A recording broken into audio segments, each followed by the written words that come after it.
Chang, Fauntleroy, Marsh, Randall, Shabazz, Tibbet. Council President, we have a quorum. Let us stand for the Pledge of Allegiance.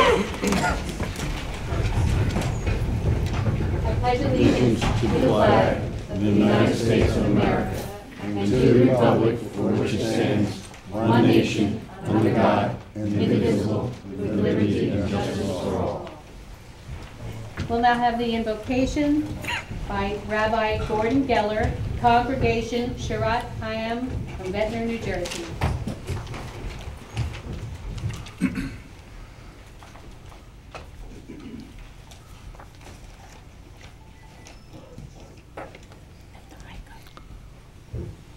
Almighty God and merciful Father of all mankind, meeting today in a spirit of genuine fellowship and brotherhood, we invoke thy blessing upon all the members of this duly elected Atlantic City Council. May their deliberations and resolutions be guided by the words of the biblical psalmist. How good and how pleasant it is for brethren to dwell together in unity. O Lord, we are grateful for thy bounties of liberty and democracy, our most cherished blessing. Continue, we pray thee, thy protecting care over all who reside within the boundaries of our fair Queen City resort.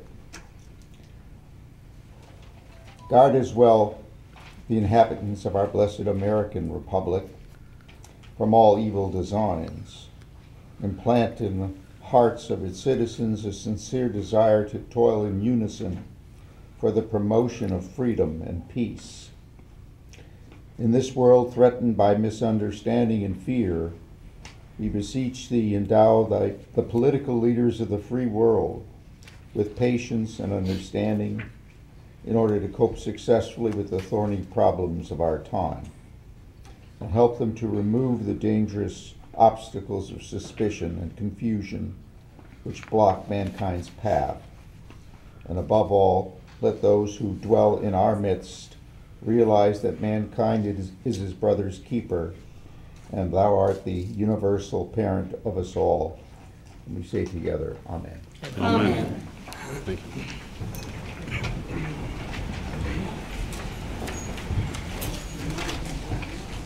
Adequate notice of this meeting has been provided as required by law by the city clerk, sending to the press and the Philadelphia Inquirer on January 2nd and published on January 8th, 2018, and to the Star Ledger on January 2nd, 2018, published on January 8th, 2018. A list of the meetings for the Council of the City of Atlantic City, including notice of the meeting scheduled for March 21st, 2018. Due to inclement weather, that meeting was postponed until today, Wednesday, March 28th at 5 p.m. in the Hank Tyner Council Chambers, room 206, City Hall, 1301 Bacharach Boulevard, and also a copy of said notice was posted by the city clerk on the bulletin board, main lobby, first floor on same date. All the aforesaid complies with NJSA 10:4-6 et sec, known as the Senator Byron M. Baer Open Public Meetings Law, and NJSA 40:69A-179. This is a regular council meeting of the City Council of Atlantic City. Before we begin, please be aware of our rules in this chamber. All persons are to be seated unless all seats are filled, in which case you may stand against the wall in orderly fashion. We are asking that all gentlemen remove their hats. All persons are to remain quiet during these proceedings. This is so that everyone is able to hear what is going on. Please turn off all cell phones or set them to silent. No one shall speak unless they are invited to do so by the council president. Shouting, interrupting, speaking out of turn, or acting disorderly in any fashion will not be tolerated, and anyone doing so will be removed from the meeting. When and if you are invited to the microphone to speak, please state your name and address. You will be allotted 3 minutes for comment. Please respect the time for other persons and end your speech within the 3 minutes allowed. If it is your intention to ask a question of council, you will be permitted to ask a maximum of 2 questions. Your questions are to be clearly stated, and after the questions are asked, you are to take your seat. The council president will determine if the question can be answered and by whom. Finally, please understand that there will be no personal attacks or name calling. If you do so, your time will be immediately cut short, and you may be asked to leave. We have reports and recommendations from the mayor. Ordinance 1 was returned unsigned by the mayor, and Ordinance 2 was returned signed by the mayor on March 5th. We have the appointment of Mohammed Ayub as the mayor's representative to the library board, and the reappointment of Corrine Clark-Urban to the library board. I have a question. For board appointments, isn't there a residency requirement? The library board. The library board is allowed. He's here. He's here. They are allowed one outside resident according to the statute. One outside resident, okay. Just curious.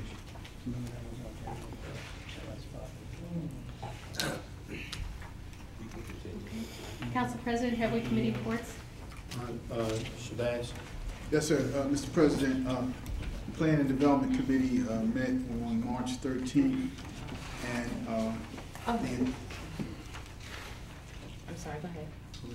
the Plan and Development Committee met on March 13th, and our deliberations are reflected in resolutions under planning and development. I would encourage my colleagues to support them. They indicate that the planning and development component of the city has been moving forward correctly, and there are some grants that we are applying for. I would note for the record and for my colleagues that all these grants do not require a output of money from the city, and I would encourage them to support them. Also, we have some signage and for local businesses. I would encourage everyone to support them. These local businesses need the signage in order to make their businesses more functional. And also, there's a thing on Chelsea and Albany Avenue we talked about a lot with regard to traffic, and we have a grant from NJT that would encourage my colleagues to support. And lastly, a bicycle rack for Gilchrist at Tropicana, which everyone is familiar with Tropicana. They came before us, and I would encourage all of my colleagues to support all of the resolutions, but particularly those that affect local businesses. That's my report. Mr. Chairman. Yeah, The only thing I have to report is that I encourage councils to support Resolution 187, and that's with the Equal Opportunity Commission. Also, the committee members under Human Resources, we will be convening a meeting next week. I'll let you know exactly what the time is. There's some issues that the director wants to discuss as it relates to the city and the employees of the city. So I will be in contact with you to let you know what date and time that is convenient for you all, as well as the director. Okay? No meeting, sir.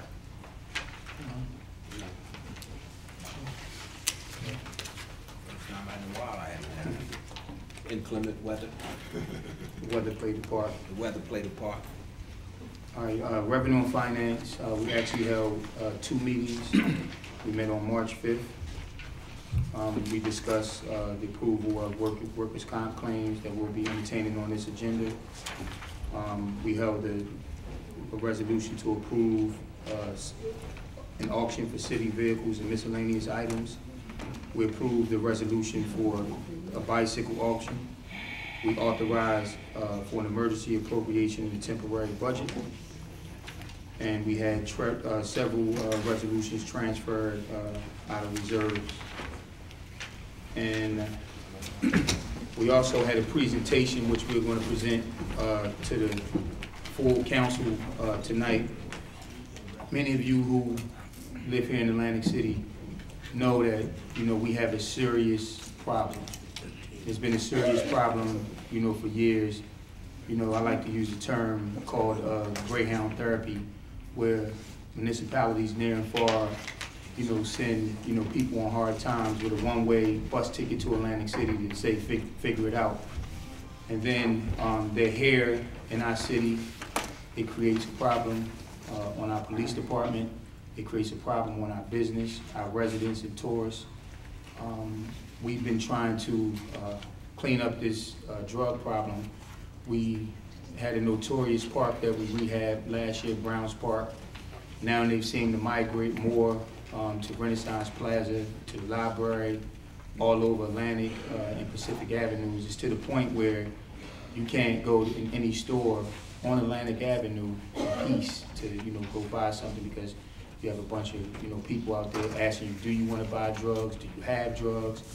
And, we have to figure out a way to get to the bottom of this. And as you know, before he left, the governor was real big on the opioid situation.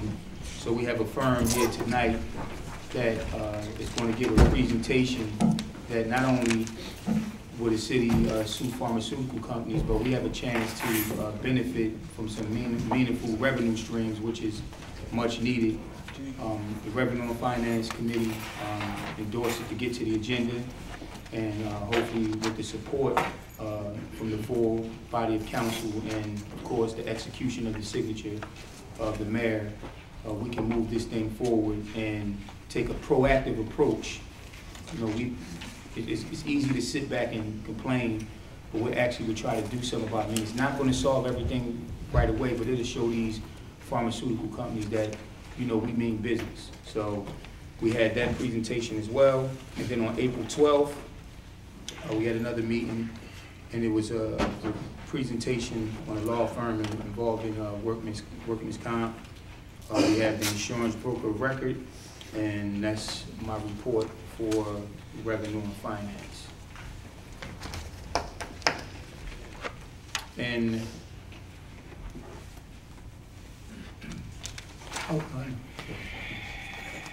may I suspend the rules to bring up resolution on new business 233 first? Move it. Second.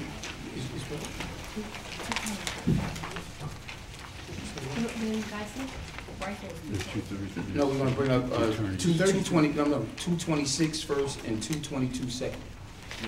226, we have to go. She's not ready? We have to go. Okay, all right. You want to read it? Is it going to take time to get over? She's in her chair, so it won't take too long. Okay, all right, well, we'll do resolution number 222 first. Okay. May I have a motion? Move it. Second. Moved by Randolph, second by Shabazz. Bring on and adopt. This Yes. is a resolution recognizing William M. Geisel. Whereas Bill Geisel lived in Atlantic City until he was 16 years old, and whereas Bill began his professional career working for World Gyms, where he opened new gyms and procuring new members. In 1997, at just 24 years old, he co-owned, operated World Gym of Northfield and Cape May. Whereas in 2009, Bill began working in his family business, Klein Construction. He currently serves as the Traffic Safety Supervisor for the East Division of Klein Construction, where he manages numerous employees and jobs on a daily basis. And whereas his business acumen has earned him the respect of his employees and customers as well, among these Atlantic Electric, Comcast, South Jersey Gas, and Jersey Central Power and Light. And whereas Bill has been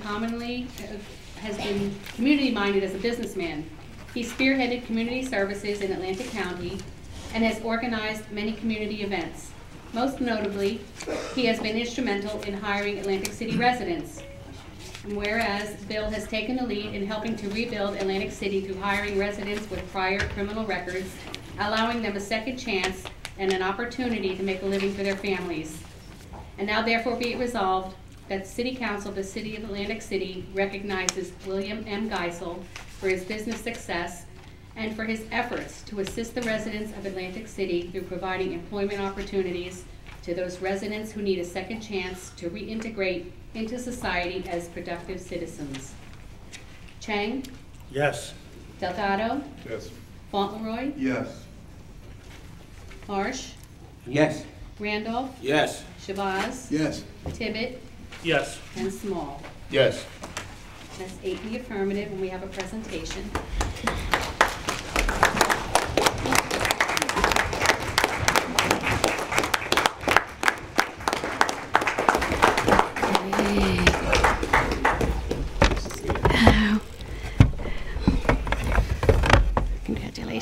Thank you. Thank you. Speech. A speech. Here's the microphone. I'm a terrible speaker, public speaker. I commend you guys for what you do up here. Comes right out. Comes out. Thanks. Thank you for this. I humbly accept. And my boss, Ed Klein, he is very, he's a very giving, well, the term, wow. This is my nightmare right here. He's a very giving guy, and he wants everybody to have a chance, and I think that transcends to what I do. So whether it's a first or second or third chance, it's just everybody gets a chance, and to be part of something great and special, and part of the team. So thank you again, and we'll just keep pushing.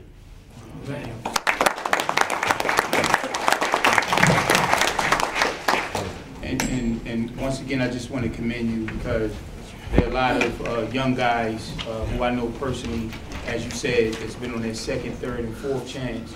And I see them, going to work every morning, and it's because of people like you. And we refer people, directly over the years, and we've been successful to get Atlantic City residents jobs at a time where we need more jobs.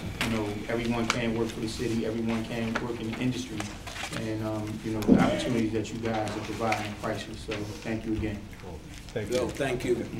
Bill. Okay, thank you, everybody. Bill? Yes. I wanted to thank you. Yes. I got on the elevator, which you looked a little nervous, but you did good tonight. I'm terrible. Thank you very much. Thank you. Okay, we have resolution 226.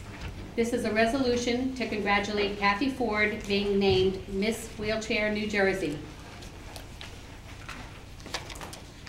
Move it. Second. Moved by Randolph, second by Shabazz. Suspend the delegation. And make it all council. All council. All council. Whereas Miss Wheelchair America was established in 1972 by Dr. Philip K. Wood as a forum for the promotion of the achievements as well as the needs of people with mobility impairments. And whereas Miss Wheelchair America provides an opportunity of achievement for women who happen to be wheelchair users to successfully educate and advocate for more than 54 million Americans living with disabilities. And whereas Cathy Ford, a dispatcher for the Atlantic City Police Department, recently became Miss Wheelchair New Jersey and will take part in the national competition to be held in July to August 5th in Michigan. And whereas in 1997, Cathy Ford was diagnosed with fibrodysplasia ossificans progressive, a rare condition that causes tendons and ligaments to be replaced by bone that constrains movement. And whereas Miss Wheelchair New Jersey, Cathy Ford, will serve to inspire, empower, advocate, and educate the public of the achievements of those with disabilities. And now therefore be it resolved that the Council of the City of Atlantic City hereby congratulates Cathy Ford for being named Miss Wheelchair New Jersey and extends best wishes to her in the upcoming Miss Wheelchair America competition. Chang? Yes. Delgado? Yes. Fauntleroy? Yes. Marsh? Yes. Randolph? Yes. Shabazz? Yes. Tibbet? Yes. And Small. Yes. That's 8 in the affirmative, and we do have a presentation.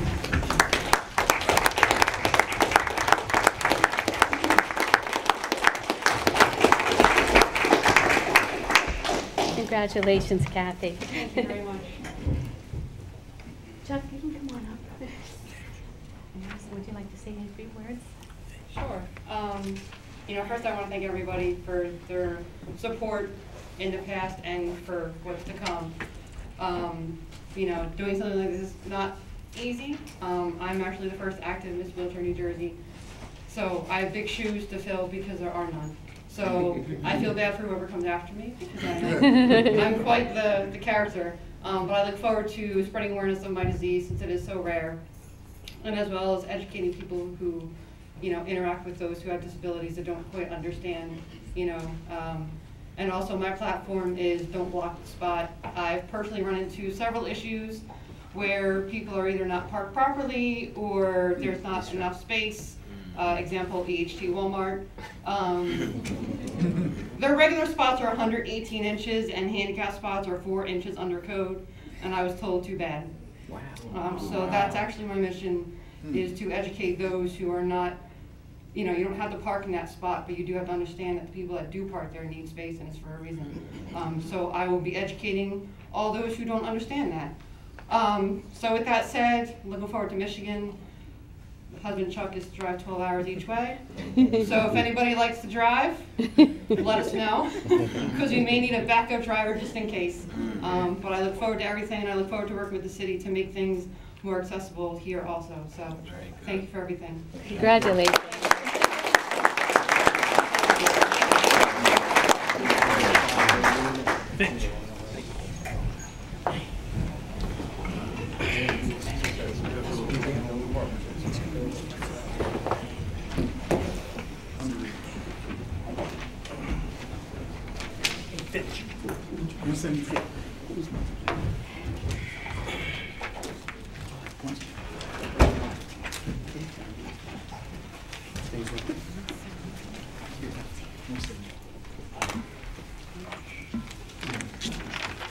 We bring up resolution 174. I have a motion. Move it. Second. Moved by Randolph, second by Shabazz. Mr. President, could I ask you to make that all council? Mr. Greer? 174. Resolution of recognition, St. Nicholas of Tolentine Roman Catholic Church, and support of the restoration program. Whereas St. Nicholas of Tolentine Church, the basilica-like structure on the corner of Pacific and Tennessee Avenue, is a historic presence in the city of Atlantic City. And whereas the Friends of St. Nicholas of Tolentine formed an independent nonprofit organization focusing on the restoration and rehabilitation of the building to restore the church to its original splendor. And whereas the cornerstone was laid in 1902 and consecrated in 1905. At the cost of $128,000, the debt was paid off in less than 9 years. The beautiful baptistry was added in 1935, and the current pews and flooring were added in 1980. The architect was Edwin Durang, and he was the builder was John McShane, one of the most prominent builders in the country for his time.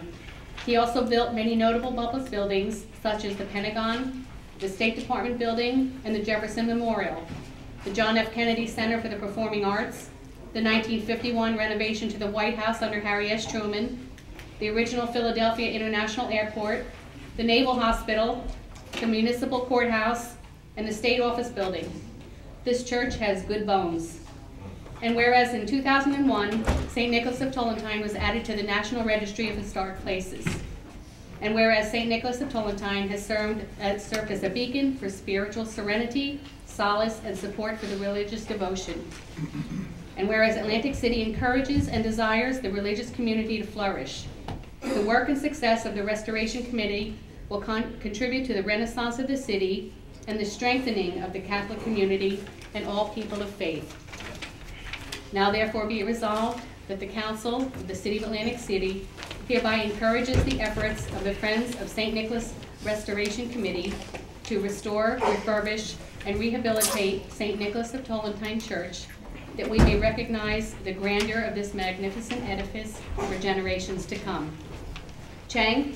Yes. Delgado? Yes. Fauntleroy? Yes. Marsh? Yes. Randolph? Yes. Shabazz? Yes. Tibbet? Yes. And Small. Yes. That's 8 in the affirmative, and we do have a presentation.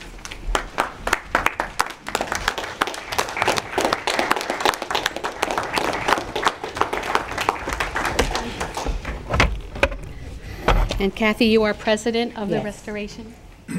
You just said my speech. I'm Everything sorry. was good. It was great. Everything you said is true, and I want to thank you for the presentation of this resolution from the City of Atlantic City. St. Nicholas of Tolentine Church has been a beacon of spirituality to the entire city of Atlantic City and beyond. And it has been a beacon of faith for all of those that attend and the entire community. This is only the second restoration, the only second beautification program that we've had since it opened its doors in 1905. We are committed to restoring it to its original glory. It is magnificent, cathedral-like, and I know all of you feel the way I do, that it is our responsibility as citizens of this magnificent city, that we take on the restoration of all of our historical landmarks, and I thank you. But you know, I'd also like to thank our Honorable Mayor Gilliam and our Honorable Council, because I've worked with many of you on many religious programs and beyond, and I am so proud to have you represent us, and I thank you from the bottom of my heart, from myself and our entire committee, for your dedication to all of our religious institutions, our churches, our mosques, our temples, and for keeping Atlantic City strong. I thank you. Thank you, Cathy.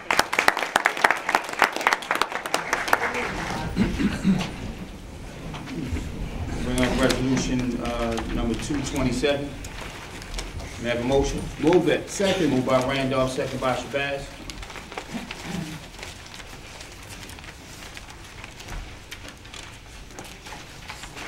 This is a council support for Jason Holt, Business Administrator. Whereas the City Council for the City of Atlantic City deems it necessary to cast a vote of confidence for the Business Administrator, Jason Holt.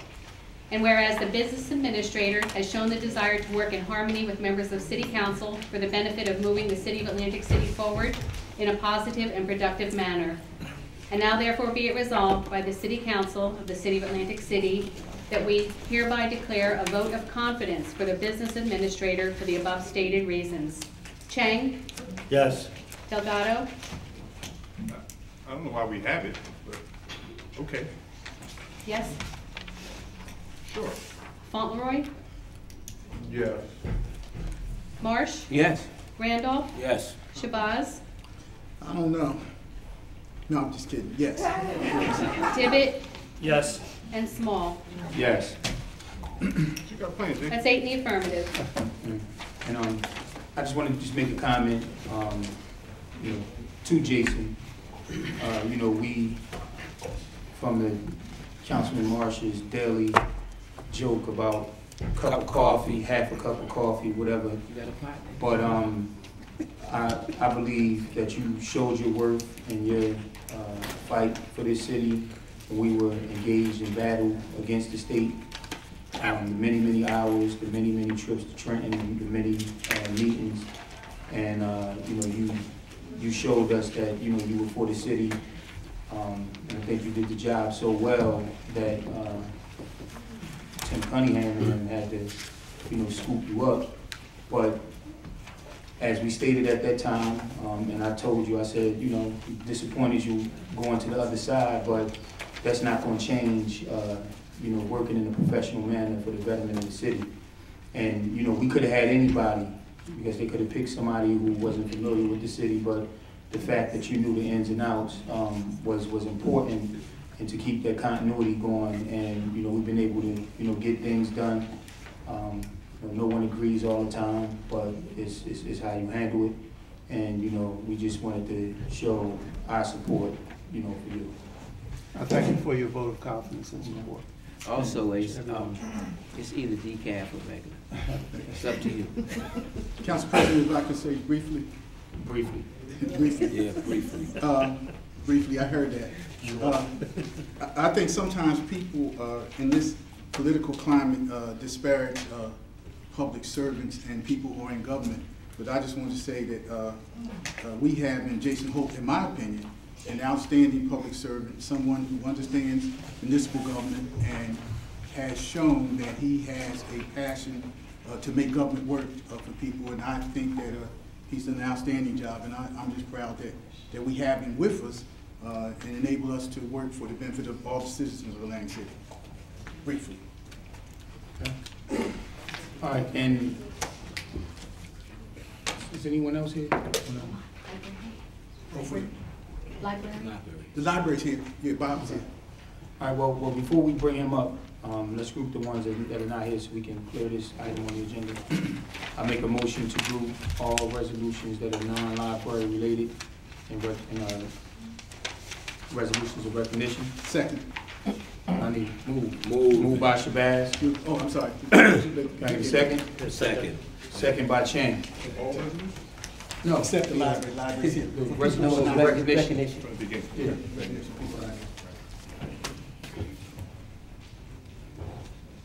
So that will be grouping Resolution 164. That's a condolence to the family of Charles E. Brathwaite Sr. 165 is a condolence to the family of Stephen Johnson Sr. 175 is a resolution of recognition to Mrs. Rita and Mr. Anthony Mack on their award for the community engagement. Resolution 184 is a condolence to the family of Loretto Rhett Miller. And that would be it. Okay. Chang? Yes. Delgado? Yes. Fauntleroy? Yes. Marsh? Yes. Randolph? Yes. Shabazz? Yes. Tibbet? Yes. And Small. Yes. So that's 8 in the affirmative. Now we have resolution 185, which is a resolution to recognize the Atlantic City Free Public Library on the historic occasion of its 115th anniversary. Move it. Second. Moved by Randolph, second by Shabazz. Whereas the Atlantic City Free Public Library is currently celebrating 115 years of service to the community, and whereas the library was started by a group called the Women's Research Club in 1899, and it was first located in a room at the Rockford Hotel at Mount Vernon and Pacific Avenues. Whereas in November 1901, a referendum passed 6,062 votes to 30 to establish the Atlantic City Free Public Library. And whereas the library's first quarters was on the 3rd floor of City Hall at Tennessee and Atlantic Avenues, where service began April 3rd, 1902. The library formally opened its doors on January 1st, 1903. And whereas the dedication of a new library structure took place on January 2nd, 1905, it was made possible with a $71,000 donation from philanthropist Andrew Carnegie. And whereas over the years, the library opened many branches in local schools. The current library was completed and dedicated on July 31st, 1985. It holds 135,000 volumes and lists more than 20,000 members. And whereas the library has adapted to current needs by providing internet services, resume services, and career, literacy, and computer training. And whereas the library sponsors entertainment programs and provides services that reflect a diverse client base, and supports various cultural, educational, and community forums throughout the city. And now therefore be it resolved that the Council of the City of Atlantic City hereby salutes the Atlantic City Free Public Library on the historic occasion of its 115th anniversary, and recognizes and commends its outstanding commitment to the citizens of Atlantic City. Chang? Yes. Delgado? Yes. Fauntleroy? Yes. Marsh? Yes. Randolph? Yes. Shabazz? Yes. Tibbet? Yes. And Small. Yes. That's 8 in the affirmative, and we do have a presentation.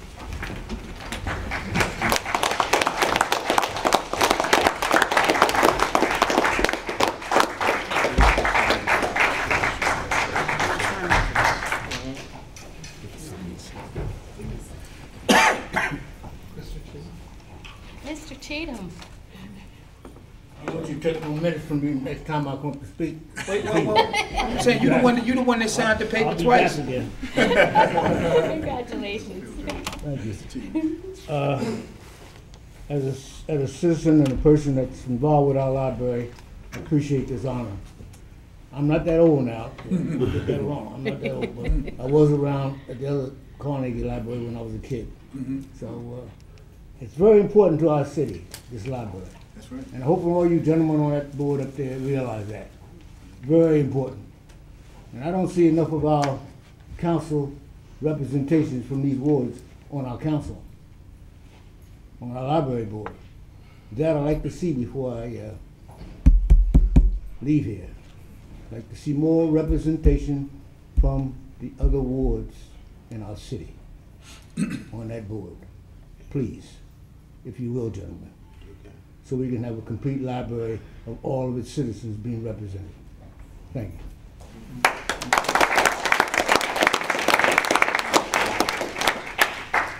Good evening. My name is Maureen Moffett. I'm the head of youth services at the Atlantic City Public Library. And I just want to say a few words about our programs, and again to thank you so much for the honor of our recognition of 115 years of service. The Atlantic City Free Public Library has been a vital part of the Atlantic City community for 115 years. Our staff has shown amazing commitment to the community over the years, and we strive to provide all the services that our patrons need and want. We are more than just books and banks of computers. Our library is a place where people gather to explore, interact, and imagine.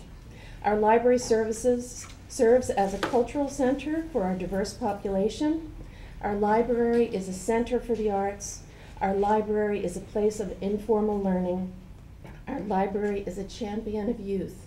This young man right here, Reggie Hathaway, is one of our proudest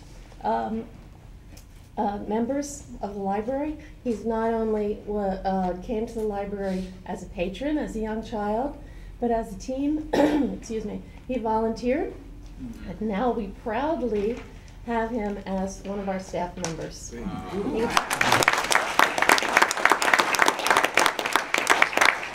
He's the head of our teen volunteer group, and he's going to talk in a minute just a little bit about what our teens do and accomplish. But in addition to our youth, our library addresses the needs of people of all ages, genders, and ethnicities, from Tai Chi classes for senior citizens to baby literacy programs for infants. Our services also include a film society, walk-in job skills training, computer skills training, ESL, literacy, craft, and arts programs for children and teens, including our essential summer reading program. Through our partnerships with outside organizations, we provide career services for people with disabilities, social service assistance, Job Corps orientation for teens and new adults, free tax preparation, basic reading and writing skills, computer skills for the visually impaired. And we have traditionally worked to provide free music and art both in the library and in the community with programs such as the Third Thursday Music Series, International Nights, and the Chicken Bone Beef Concerts. So that's a lot, and we're going to hopefully continue to build programs for the people of Atlantic City, and we thank you for recognizing our contributions.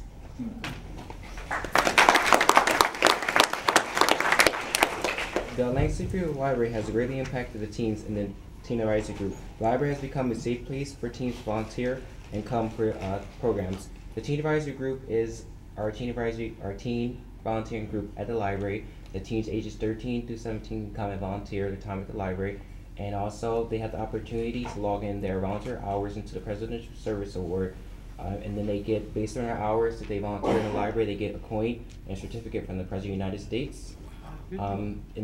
We have over 46 active volunteers, and they have donated their time at different various events that we have within the library and outside the library, like National Night Out and any other community that needs help.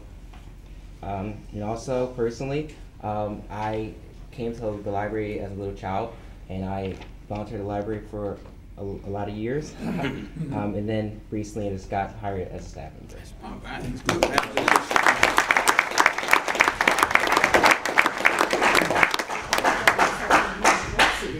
Bob Rinkevich, I'm the director of the Atlantic City Free Public Library. As part of the 115th anniversary, our staff, led by Jackie Murillo, who's the archivist of the Atlantic City Heritage Collection, has been working the last month and a half to put together an exhibit. The exhibit will be opened on Monday, April 9th, at the main library on the first floor. The exhibit includes artifacts, photographs, even books from the old library on Pacific Avenue that we have stored in our boardroom. There's an interesting original letter signed by Andrew Carnegie giving the money to the city to build the library. So I invite everyone to please come. The exhibit again opens on Monday, April 9th, and will run through the month of May. We are also focusing, and more importantly, we're not just history, but we're focusing on the services that the library has been able to provide to the community. And I'm hoping again that the community would come in and really learn a little bit maybe of something you didn't know about the Atlantic City Library, but also just celebrate all the services that the library has been providing for all these years. I've worked for the library for 38 years, and I've seen a lot of really interesting programs that we've done. I'm certainly very proud, and I guess I'm waving my flag, but I am. And while I'm doing that, I would like to just mention real quick that our Fade to Books program, the barbershop program that we were here last month about, there was a wonderful story in the Atlantic City Press, which was picked up by the Associated Press and published nationally. So the city of Atlantic City was in the Seattle paper, the Los Angeles paper, Chicago, and it was something really positive for this city, which there's a lot going on that's very positive. We also, more importantly, we got another barber to call us and is joining the program, which is wonderful. Last thing is our third Thursday concert. The flyer is right over there. It starts in April and runs through September on the third Thursday at 5 o'clock at the main library. We have a music program. It's not just jazz, although jazz is my favorite, but we have classical music this year. Two guitarists who are professors at Rowan will be performing classical guitar music, and we have a Hindustani classic musician who's going to be performing sitar music. So I invite everyone to come for that series. It's really a fun program. Thank you again, everyone, for this show.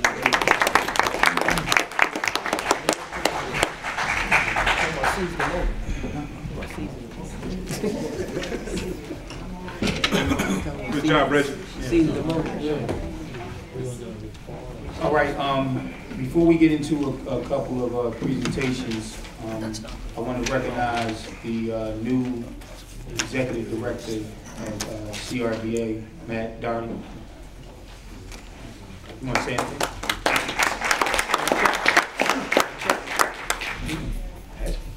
Thank you, Council President, members of the Council, Mayor. I appreciate the opportunity just to introduce myself tonight. My name is Matt Doherty. I currently serve as the Deputy Executive Director for the New Jersey Casino Reinvestment Development Act, better known as CRDA.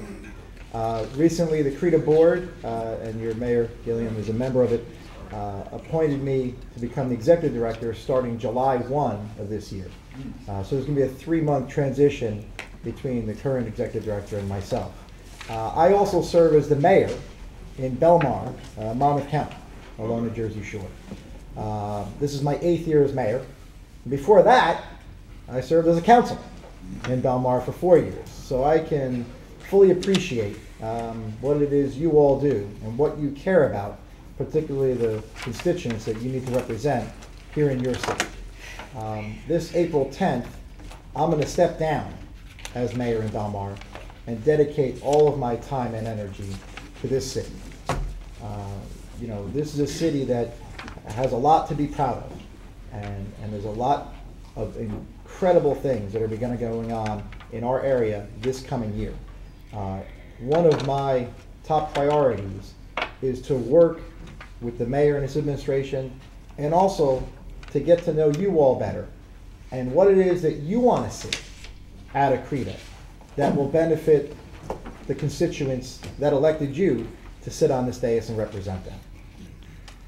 So I look forward to the opportunity to help and work with you to improve your city, and I will be as accessible as possible. I'll reach out to each one of you individually as well, but again, Council President, I want to thank you for the opportunity to just come up here and introduce myself to you, and I look forward to working for everyone here in the city. Yes, sir. A quick question.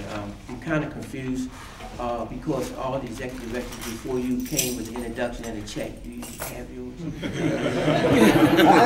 That's in the mail. It's in the email somewhere. Congratulations. Thank you, sir. Thank you very much. Council President, Belmar is my second favorite municipality in the state of New Jersey. I just want to put that on the record. Which is your first? Atlantic City is my first, because I spend more time here, but I live in Belmar currently, so Mayor Darity is my mayor. And he does a wonderful job, and I'm sure he'll do a wonderful job at CRDA. Okay, that's right. Before we get into these couple of presentations, I want to have a moment of silence for two individuals. Number one, John Hallaton, a longtime city employee who passed away, I believe, a few weeks ago. And also, our community was rocked early this morning with the tragedy involving an 11-year-old student. I'm not going to get into the nature of what happened because of the sensitive nature, but it was a very devastating event where we lost one of our kids. So if we can have a moment of silence for them both, please.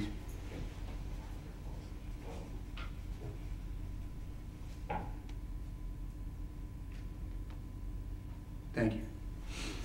Now I'd like to call up Mr. George Crouch from Gentlemen of the Shore Bike Club for a very, very brief presentation. Three briefs on you. Yeah. We could have brought the mic to you so you had more time. Good evening, Mayor, Council President, Council Body, residents, visitors to our great city. First thing, it's Motorcycle Club. Gentlemen of the Shore Motorcycle Club. I stand corrected. I'm here. This is our 7th year doing our annual Autism Fun Day. If you've been there before, you've seen what we've done. The Motorcycle Club, in partnership with the City of Atlantic City and the Atlantic City Board of Education, has given a day of fun for autistic and special needs kids every last Friday of the Autism Month of April for the past 7 years. With this partnership we've had with the Board of Education in the City of Atlantic City, we wanted to continue. Today I'm personally here to invite the mayor with an official invitation and also all council members. Also, anyone who is willing to donate to this endeavor, because to year to date we have hosted over 2,000 children in the surrounding area in Atlantic City. Atlantic County Special Services, even just individuals who have special needs kids, just bring them out to the field. So again, we humbly ask for the same support we've been getting for years, and please, if you can help in any way you can. And Council President, I look forward to you getting me at least the same donation you did last year. I always put the pressure on you, Marty, because you put pressure on me. Are you trying to say I gave you nothing? No, I didn't say that. I said at least what you gave me last year. Well, we got a good start because the check that was in the mail or the email from CRDA is going to be for the event. So I'll hand him one of these flyers as I exit. Yes. And any attorneys in the room? Well, if they're not here today, I'll catch them in the next meeting. Yeah. They gotta come. Again, thank you very much. This is something that's really near and dear to me. It was to see these particular kids enjoy themselves. And everybody in this room know I've worked with kids for decades.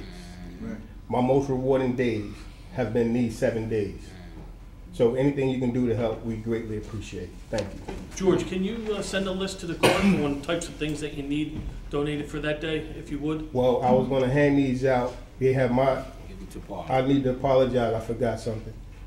I'm here representing, again, Gentlemen of the Shore Motorcycle Club, President Wayne, club name Jumbo Sloan. Our numbers are on these flyers I'm going to distribute to y'all. So y'all have any questions, y'all can call me then. But I don't want to hold the meeting up no longer because, Council President's rushing. Since we from the same neighborhood, I'ma just be polite. Ain't that right, Mr. Imam Amin? Imam, please inform everybody Marty lives across the street. He doesn't technically have a VAC address. But we love you. See, Pitney Village wouldn't have did that. They would have just rolled with it. So you're questioning his status?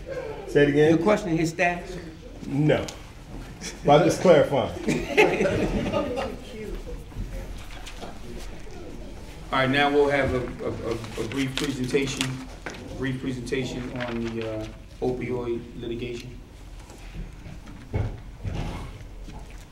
Council President, members of the council, Mr. Mayor, I'm Don Haviland from Haviland Hughes. I'm going to try to do 3 brief segments: who we are, what the problem is, and what we're going to do. Who we are. So we're a boutique law firm in New Jersey and Pennsylvania. We specialize in complex litigation, especially drug litigation, If you had asked me 10 years ago, I'd still be suing drug companies, I'd be surprised, but read the papers, it happens every day. So I'm preceded by the fact that the problem is so large, the president, governors, mayors call it an epidemic. Well, epidemic's just a label. We have to solve a problem. And so what we've been doing is we represent one of the largest coalitions of municipalities, cities, towns, and counties around the country. There's 260 strong. We were asked a year ago to look into this problem. How do you solve the problem from a legal standpoint? We're very fortunate in New Jersey to have one of the most robust consumer fraud laws in the country. It allows us to sue on behalf of the city to go after companies who engage in unfair and deceptive acts or practices, and one better, if they engage in something that's unconscionable. By violating a regulation, another law, it can be deemed by a judge unconscionable. We walk into court with unconscionability right in front of us. What that allows us to do is to put damage numbers in front of a court and then treble those. And attorney's fees get added on top, we make the other side pay. The problem, which is in the handout I gave you, is, as I said, it's ahead of me in terms of New Jersey ranks at the top in the country, which is sad in the fact of the volume of opioids. South Jersey ranks even higher in the state. 1 out of 3 people have opioids in their cabinets. The epidemic is here. The council president pointed out the problem of the Greyhound bus situation. It's only growing worse. What I was shocked to see at the statistics at the end of 2017 is not just the gravity and the size of the problem, but the fact that the death rate has gone up twice since 2016. And just this year, starting in 18, we're not barely through a quarter, we're on track to almost double that again if we continue. So one of the things we have to do is obviously abate the problem before we look in the rearview mirror to figure out what it's worth. And we've been studying that problem from a legal standpoint. We've got the solution. It's an economic crime, and to put that in simple terms, it's money. We can't help the people that are currently struggling with the opioid addiction. What we can do is get money so this body can try to solve that problem. And what we've done is we've sued on behalf of counties and towns under the consumer fraud law, alleging a very basic thing, that they're engaged in unfair and deceptive active practices. But one thing that we're doing is really focusing on the problem. And the problem is something you're not realizing, that the volume of these regulated pharmaceuticals should be tracked by the drug companies, should be tracked by the wholesalers. They should know when there's an anomaly at a pharmacy up the street. They should know that, and they do know that. They've got the data to tell you that. Just last summer, one of the companies that we named, and we're the only law firm in the country that named them, Mallinckrodt, which is a generic drug company, pled guilty to just that. And they paid $35 million to the DEA because they weren't tracking volumes. So the case really breaks down, and I'm almost done, Council President. There's 2 gradations of it. There's the brand litigation, which you probably read a lot about. That's the Percocets and OxyContin. And they started the problem. They started teaching a generation of doctors that pain is the 5th vital sign. So now they check your pulse, your wind, and they check to see if you're in pain. And they want to give you something for it. And that's the unfortunate consequence of marketing and sales fraud. Purdue already admitted to it. Endo stopped marketing altogether. They pulled their drugs. So the brand problem is abating itself. You don't see the marketing anymore. But we've got a problem of OxyContin in generic form all over the place. It's a volume problem. It's cheap and it's available. How do you abate that? Because generics, there's 6 or 7 doxycycline hyclate. So once you go into a pharmacy, you're going to get that one filled. You don't know which one it is. We have to track the volume to know who the bad actors are, and then to know what they're going to pay in terms of their various shares. And that part is fairly straightforward by getting the data. We're getting that data. We're getting DEA data, so we can see it from the aggregate level, from the government down, and we're getting local data. And that's really what I want to close with, is the important part about this litigation we propose to bring on behalf of the city is to abate the problem by empowering the city with the information it's going to need to know where those problems are. Look, we all read the paper, we've seen the infamous Dr. Kaufman. Every day you're going to see another situation like that. They're not anomalies, they're going to be out there, but we're also going to go after that problem as part of naming these people. But the companies, the drug companies and the wholesalers are the real bad actors here. They're profiting off of the pain and suffering of the city of Atlantic City and the citizens. And so our plan is to file a lawsuit for declaratory and injunctive relief, to have a judge declare that it is unconscionable, that it is unfair and deceptive. And that part's proven by the fact that they've already violated regulations that govern the conduct in this state. And then we're gonna look at the damages. And the damages is where we really hope to get to this body here, some money to have the programs, to start abating the problem on the grounds, to get the police force the tools it needs. And I promised I wouldn't bury the lead, but I'm gonna finish with it. What's most offensive about what we found out, you all know about Narcan. Our police officers go out there when somebody's flatlining because they took opioids, they're given Narcan, it resuscitates them. What you don't know is the drug companies 2 years ago doubled the prices of Narcan. Now think about that. The people that are causing the problem are profiting on the solution. They shouldn't be doing that. So the economic charges of having to buy the Narcan, we want to make them pay for that threefold. I'm happy to answer any questions you may have. All right, I just have a question, and a lot of this we went over in revenue and finance, and for the sake of transparency, we want to bring it to the public. How much is this going to cost us?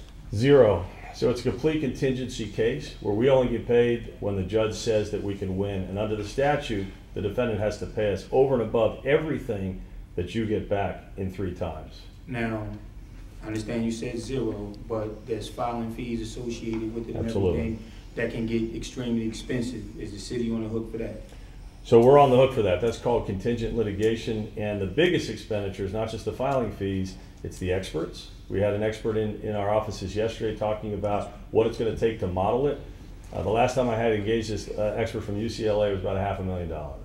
But you have to have the experts, so that's on our nickel. If we lose, we don't get that back. And so there's no economic downside to the taxpayers of the city of Atlantic City.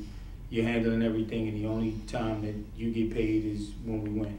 That's correct. There's zero risk to the city. There's a lot of risk on the firm, but we feel really confident. What we do, and we specialize in making good decisions. We wouldn't be here if we didn't think it was a good case and we have a chance to win. A very good chance. Any comments from Where are you filing the suit? So our approach, unlike some other lawyers in the country, is this: it's a local problem, we file it here. We want a local Atlantic City judge to adjudicate the city of Atlantic City's problem. Who knows better, the law, the situation, and the solution? Mr. Chairman, through you to the gentleman, what would the city council have to do to authorize you to move forward? A resolution that authorizes the hiring of the law firm, and then we would have to work directly with the city administration to pull data in terms of utilization and spend, and we got to put the numbers together essentially so we know what the damages are. Well, the process, as I stated earlier, is on this agenda tonight is a resolution urging, the administration. With a successful council vote, city council, will support it, but we can't sign contracts. That's the mayor's job. So, well, we absolutely need the cooperation of the entirety of the government because it's the city administration that's got the spend. That's where you've got the police, the fire, the overtime, the clinics, all of that spend is the city spend that we're looking to recover. Anybody from the administration? Take a position. We'll take a position that we'll get the retainer agreement, review it, discuss it, and proceed from that vantage point. Okay, thank you. Thank you very much. Very much. I appreciate Thank your you. time.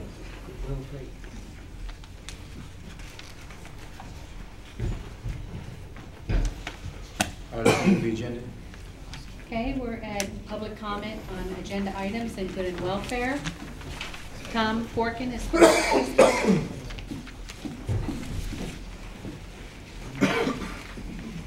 Councilman, good evening. Tom Forkin, 819 North Massachusetts Avenue. It's been pulled. I beg your pardon? It's been pulled. It's been pulled. 228? Relax, man. Okay, you got me then. Actually, that's why I'm here. It's nice to see another Villanova law graduate up here. He's a couple of years ahead of me at Villanova, but I know he's got his lucky cufflinks on. I haven't taken his jacket off for 2 weeks. In any event, I'm here to talk about the open container ordinance. Which one put on time? That's 228. Oh. Okay. I know that Councilman Kurtz and Councilman Shabazz and the committee put in a lot of work on this, as has my Alcoholic Beverage Control Board. We've accumulated a number of letters from local businesses, small businesses, residents alike, and forwarded those on to Councilman Kurtz and his committee. And I'm respectfully requesting that the City Council approve this resolution. This adds another amenity to Atlantic City for the millennials that we need to draw and help drive business. This is in specific designated areas on the boardwalk from Bungalow down to Gardner's Basin in the commercial districts. It also includes Tennessee Avenue and St. James Place where the Irish pub is. And you know, this will bring us up to speed with parts of Las Vegas, Key West, New Orleans, and so forth, and create a Bourbon Street type atmosphere. And I've had conversation with Chief White and Captain Sarkos. They are also on board with this and very supportive. They have a means of enforcing the existing ordinances. I know a number of people are concerned about public drunkenness and lewdness. We already have laws in the books that simply need to be enforced, which they are. I don't think that this would be problematic in that regard. So I would just respectfully request your support. We need something to distinguish us from other shore areas here. We would be the only Jersey Shore town that would have an open container ordinance. We're a 24-hour town. We have 24-hour bars, many of which I regulate. I regulate those 24-hour bars. If they're near a school, they have to shut down. We shut down a couple of bars in the area of several schools in town because it conflicted with the children going to and leaving school. So, you know, we don't have a problem with regulating. This would be up to Senator Brown to propose legislation. I believe I've forwarded that email around. Senator Brown would propose that legislation, and hopefully we can get this done, given council's approval, hopefully by Memorial Day, by the time Hard Rock and the Ocean Resort open. Thank you very much. Thank you. And any questions? Just no. Yes. Sir. Have a seat, please. Just for the record, as far as the boundaries, obviously the final boundaries will come from the New Jersey State Legislature.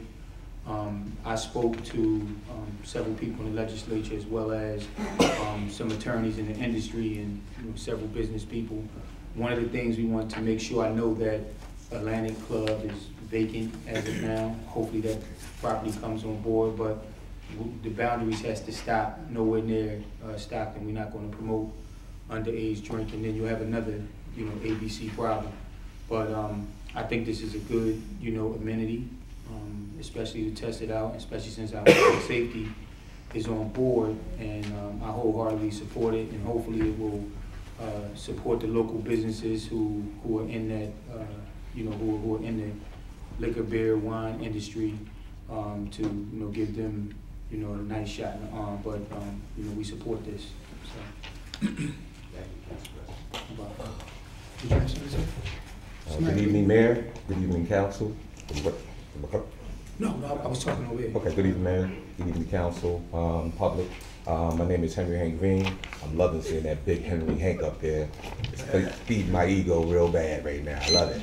But anyway, I'm here. I got two reasons here that I'm here tonight. One of the things I wanted to get, if I can, questions from the council members and their position on adult legalized marijuana, and if you have anything for or against, if you want to. And I have another question after that. The old Chelsea building. I'm curious if it's just going to still be on the tax rolls of the city, or is it now under Tropicana and the pilot plant? Which one? Which building was that? Which way? Chelsea Hotel.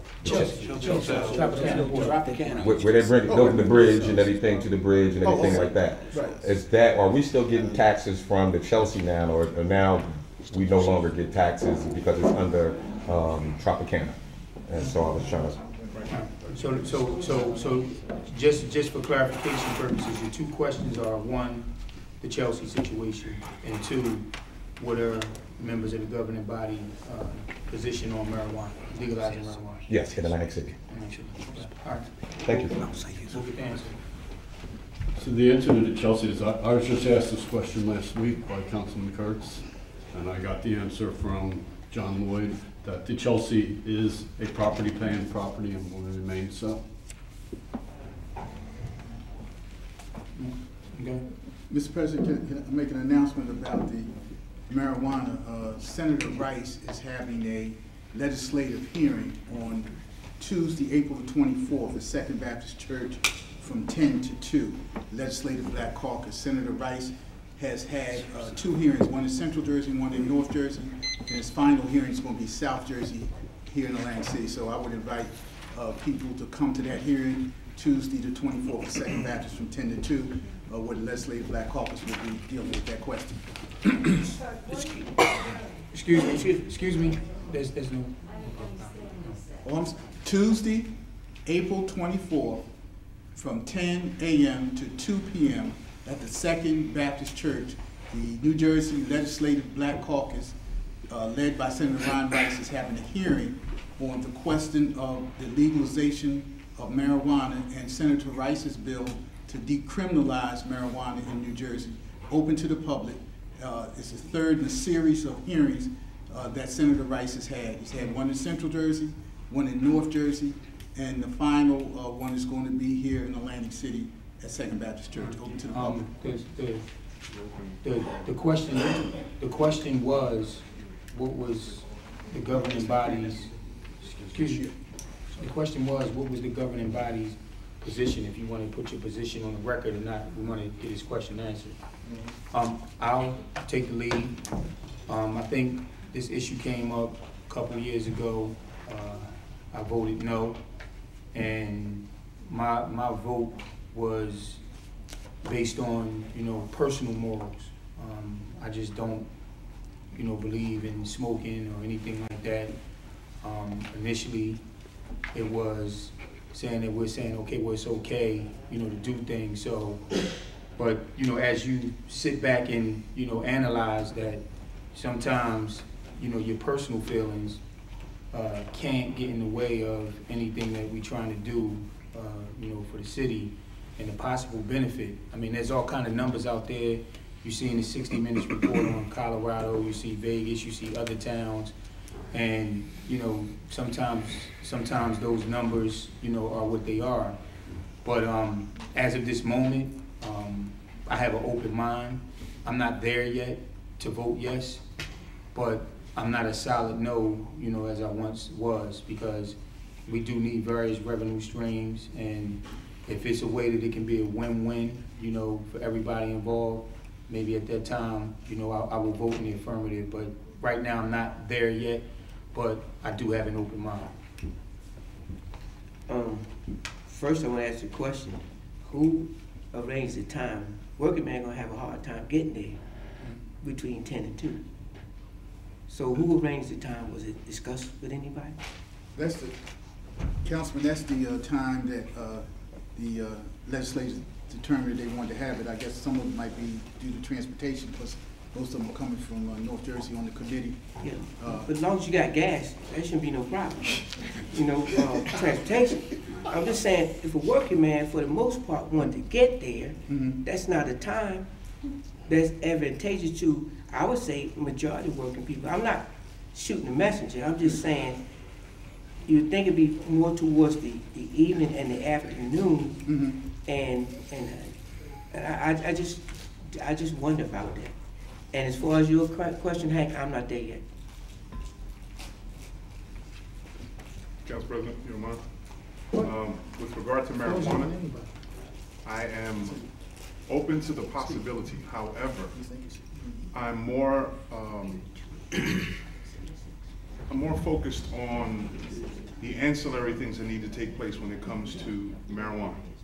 We've had a serious injustice taken upon minority communities, and people have succumbed to the justice system and been put in jail and been put into this funnel system of justice or injustice system far too long for us to say, okay, let's start over now. It leaves me really uneasy, because there's so many young people who have made, I'd say in haste, some bad choices that may have had personal use, have been picked up for having personal use and what have you, and then their records develop, and all of a sudden the steamroll of barriers come about, and they can't work and they can't do anything else, and then society casts this shadow of bigotry and hatred on them, thinking that they're bad people at times, and that's just a really unjust type thing.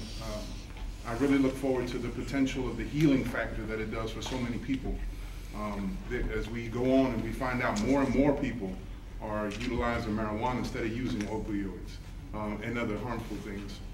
And I think there is an opportunity for us to learn from ancient remedies that the world has seen using cannabis and other types of plant-based sources, that we can try to heal our people instead of consistently thinking that people just want to have a buzz and just walk into walls and act crazy and so on and so forth.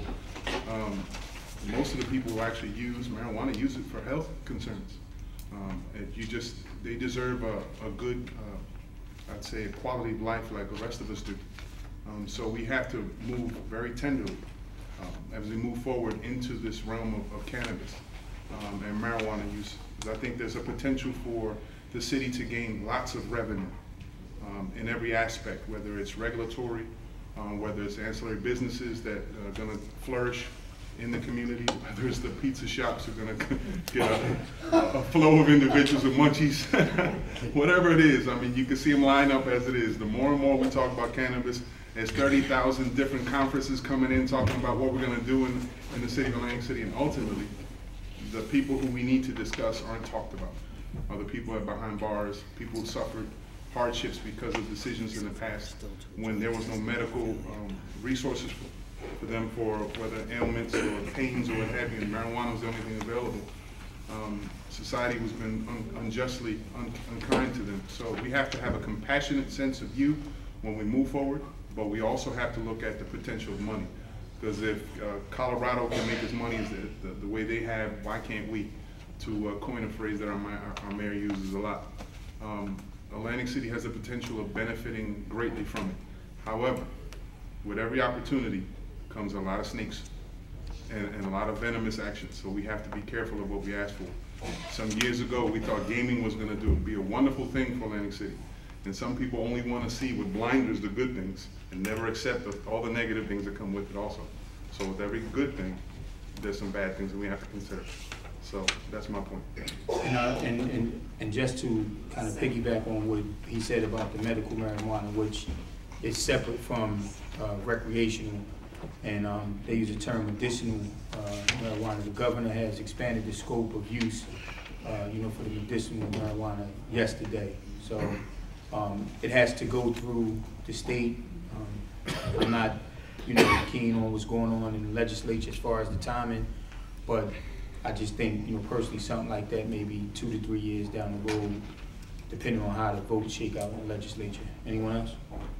The reason that I referred you to the legislation hearing is because Senator Rice has put forth a bill to decriminalize marijuana, and I associate myself with the remarks of my colleague, Councilman Delgado. Because of the disparities in the justice system, unfortunately, minorities are arrested and sentenced to a disproportionately longer amount of time than people who aren't minorities. And that's statistics that the Department of Justice has. There are people in jail now for the use of marijuana because they're in black and brown neighborhoods, and people in other neighborhoods don't receive that kind of treatment. And that's what Senator Rice, as a former Newark police officer, has said. The disparity, the stark disparity in sentencing and arrest for the use of marijuana is a question that we have to look at as a social justice question.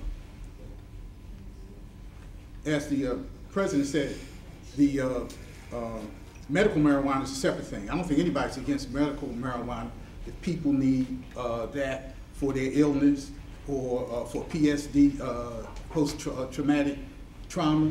I don't think anybody's against that. So that's a separate kind of thing that we have to deal with. But we can't overlook the social justice implication. We can't, and I don't want to go into a whole long thing on racism in America, racism in the judicial system, racism in how people are treated in the courts. But that's true, and that's something that we have to look at with marijuana. The other thing is people are not going to stop smoking marijuana. And the proof of that is that we see it all through our society. And so I think we have to strike a balance. We have to look at it. That's why I'm suggesting that people come to this hearing to hear what people say and hear from our legislators and see how, if the state does legalize marijuana, How do we deal with the people who are in jail now? Do they get their situation exonerated or excused or reduced? How do we deal with that? How do we deal with treatment, which is a problem for people who have addictions? How do we deal with the money that people are going to make? Because there are people lined up now to take advantage if marijuana is legalized. There are companies and venture capitalists and entrepreneurs, which is all right, this is America, we do that. But the point is, if marijuana is legalized and it's put in poor neighborhoods, and the neighborhoods are savaged again, then we're right back in the same place that we were before. So I said all that to say that it's going to be a complicated question. We have to look at all those angles, and we cannot overlook the social justice angle. And as my colleague said, not just the thousands, the millions of young African Americans and Hispanics who had their lives ruined over marijuana arrests. We have to deal with that. Next. Matt Rogers.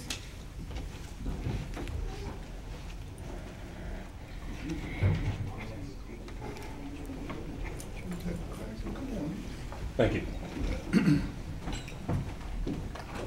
Hope you can hear me. Matt Rogers. I currently serve as the local president of PBA 24. We represent the rank and file police officers here in town. I'm up here for two reasons. The first one, good. Second one, not so good. The first one, thank you, Mayor. You opened up the PBA mini convention that's held here every year in Atlantic City. It's a tradition started a couple administrations ago. We appreciate you keeping it going. We hope you keep it going forward. Moving past, unfortunately, some comments were made on social media. Understanding the context of it, I kind of get it. Unfortunately, a lot of members that I represent are kind of outside the political circle we're all in. They might not get it. It's a tough thing for them to read or hear about, especially if it's secondhand or maybe just a screenshot seeing it afterwards. It's a tough time for us over the last couple of years. We've been dealing with the state. We tried very hard to get on a good footing with previous administrations and current administrations and future administrations. We want to get away from the bad old days where we're butting heads with the mayor, the city council. It's just not where we want to be. We have enough problems with the state. We tried to get beyond that. For the past 2 years or so, the guys out there working every day, not me, are really feeling underappreciated by and large by everyone we've dealt with. It seems like if an old lady's walked across the street up in Camden, it's on the front page of every major newspaper, and they're all getting awards. Down here, you look at the body camera system, the early warning system, what we've done with the IA complaints, and just the solvability rates of our detectives. And the guys going out there each and every day, back when they're getting paid once a month, back when they just slashed up our contracts. A lot of other towns, you would have seen just guys walk off and leave. We haven't had mass exodus. We haven't had what the state police were preparing us to do. It's just a lack of appreciation that we felt overall, and this is just the latest example. I understand family members, law enforcement, and like I said, I get the context. It's just, in law enforcement, we get it. Social media breaks a lot of guys. It's something is said on there and it's taken wrong, and it's rang with it. And I hope it's not what your true intentions were, and I really hope it's not what this city council feels behind those comments. I'd be remiss if I didn't come up here and speak on it publicly. I was getting a lot of calls on it. Hopefully we can put that behind us and move on. I'll leave it at that. Thank you for giving me this time, and thank you for the job you guys all do. Thank you. Thank you, Matt. Glenn Crowder.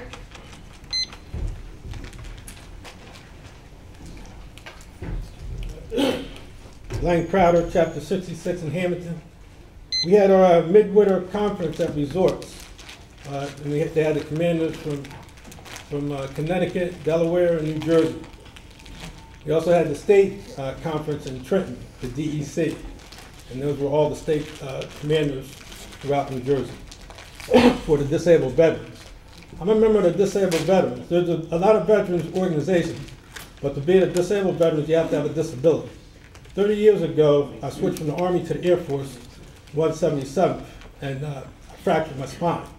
Also, as an engineer at Stockton, I took care of 2 generators and 4 boilers. But after my injury, I didn't go back to Stockton. The Air Force activated me a year and gave me a medical discharge. It took me 10 years to get my pension. Now I work with the veterans to try to help them get their pension, so it won't be 10 years.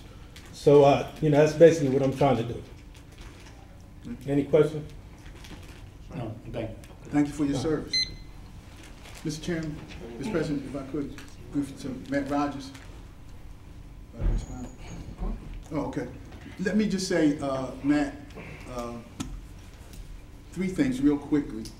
Since Chief White has taken over the police department, I think we've all noticed a dramatic increase in the internal affairs complaints and complaints period. I can remember a time before I came on council. Decrease. Decrease. Yeah, decrease. I want to make sure you listen. Decrease. A dramatic decrease. I can remember before I came on council, watching council meetings where the line was from that podium back to where Steve Young is about people making complaints about the police. And that is not perfect, obviously, because there's no situation dealing with humans are perfect, but it's a big, big change in the positive direction. I've seen that. When Jimmy Chan and Jesse Kirsten and I came on council, we got a orientation from the monitor then, Ed Sassadelli, and he showed us the presentation of how much exposure we were looking at from police alleged misconduct, and it was humongous. If we hadn't been sitting down, we probably would have fell out the chair, but there has been a great increase in that. Imam Amin started with Chief Jubilee about 4 years ago, an effort to walk in the communities and relate with the police, with people in the community, which has drawn, in my mind, in my estimation, a tremendous amount of goodwill in the community. And Chief White has done a lot of innovative programs that the police interact with the youth and with the community. Browns Park, which I talk about a lot and everybody's seen, I've seen the police, and we all have seen the police in the summer interacting with the youth in Browns Park and developing better relationships. I'm saying that to say that I think that we appreciate the police, and we reserve the right, obviously, to, when we think that things are not done as they should be done properly, to speak in that manner. But I think in general, I think we have to say, any fair observer has to say that in the last recent years, that the situation with the police and the community in Atlantic City is greatly, greatly improved. And regardless of that, the men and women in the Atlantic City Police Department deserve credit for putting their lives on the line every day, regardless of the situation. And you do that, and I think we realize that. Maybe we don't say it enough, but I know this council person realizes, and I believe my colleagues realize the danger that you face every day.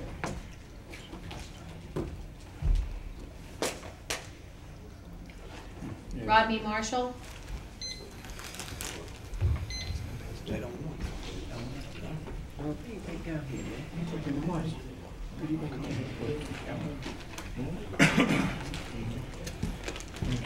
Hi, my name is Rodney Marshall, Atlantic, New Jersey. I'm here on behalf of Mr. Nasheed Salam. He was not able to make it tonight, so he gave me a message to send to the Soldiers Home liaison, which is Mr. Randolph, I believe. You are head over the Soldiers Home, like what goes on over there and stuff? Shabazz. Oh, Mr. Shabazz. He says, this is Soldiers Home? Soldiers Home. On March the 1st, we submitted a letter, all the employees at the Soldiers Home, saying to Paul in the names of the letter, and names that's on the letter, that we need to have a meeting about the abuse at Soldiers Home. So today, I get a message from someone working in City Hall saying that Paul is in process of trying to remove all of us out of the Soldiers Home because they submitted the letter. Me and my attorneys are informing you of the laws you will be violating. Common examples of adverse actions include being subject to a hostile working environment, demotions, failure to promote, lowering pay, reducing hours, reassigning with significant difference in responsibilities, in some cases changing an employee's schedule, and of course suspension or termination. He wanted me to let y'all know, if y'all didn't know that, that's what's going on, and he would like to sit down and meet with whoever he needs to talk to. Now, my question is, since I've been with the Public Works almost 8 years, I've been at the same salary, $23,500.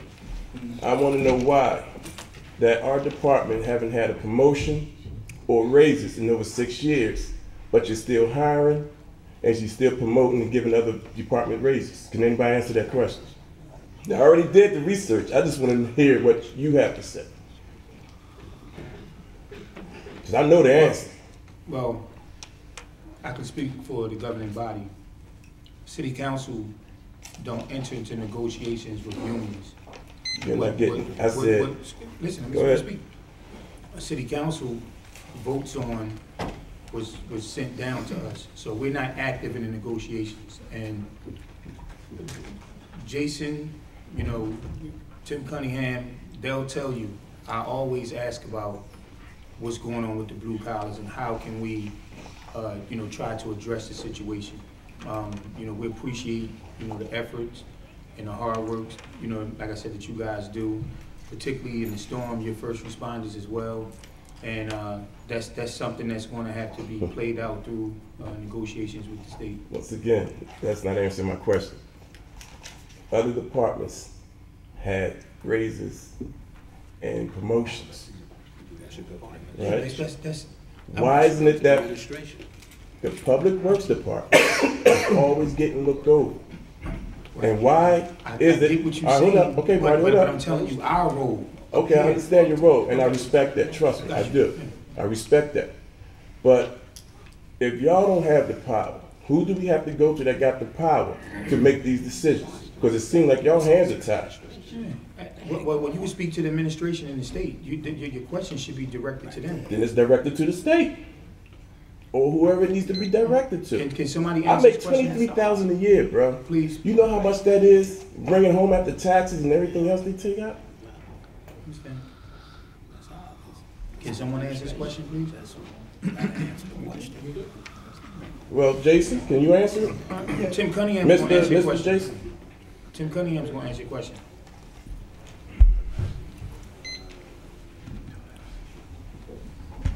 Sir, I'm simply not familiar with your particular circumstances.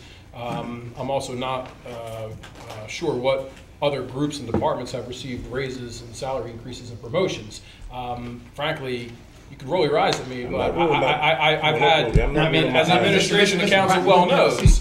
Hold up, wait. I'm not rolling my eyes at this. No, I'm not saying that, but the rule is, once you get your question, you know, no, I'm saying, listen, you just have to have a seat. That's how we eliminate the. Oh, you want me to have a seat? Yeah.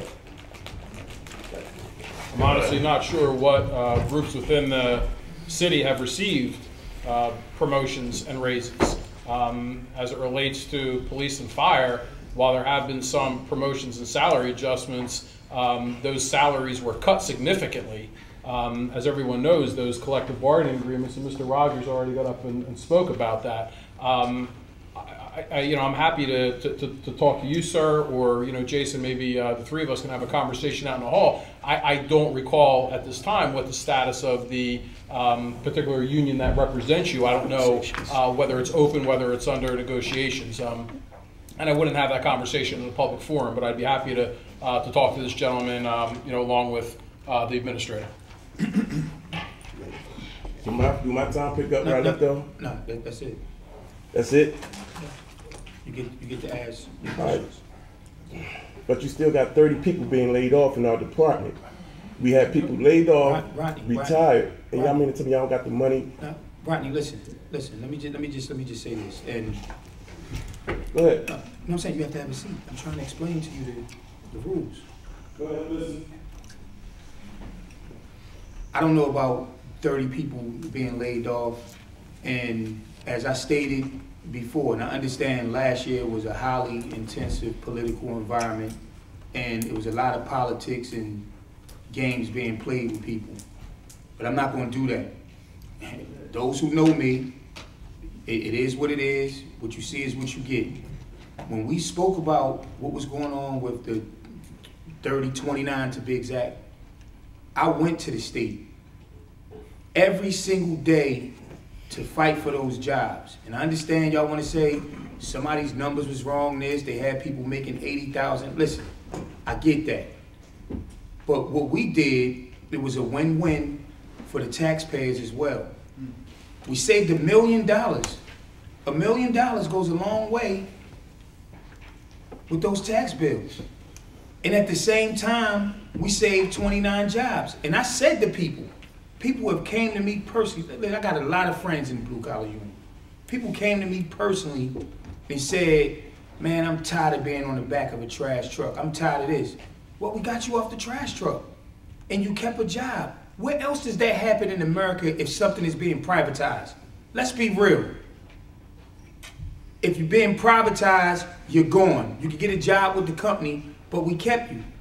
So like I said, we're not going to play politics and games about the layoffs. Listen, I get it. 6 years is beyond belief that it hasn't been addressed. But that doesn't mean that we don't care. And I'm just saying, like, you know, yes, council's very powerful, but council's not up negotiating contracts. We are the final stop. If something was to ever happen with the blue collar, it will come before this body, and I'm pretty sure we would support it. I would tell you to keep getting on your union representatives and you know, whomever represents you, to bring them to the table. And if I were you, Rodney, and I know you very well, I would take Mr. Cunningham up on his offer. I mean, this is, you know, he has, listen, I get it, but he wanted to address what was going on. If y'all want to go out and need the blue collar workers there and have a powwow in the hallway, take advantage of it. And then maybe things can get done. But I just want to tell you from, you know, where we coming from. All right, next. George Crouch. Left. Left. Friends in Action, Anthony Brower. He left. Oh,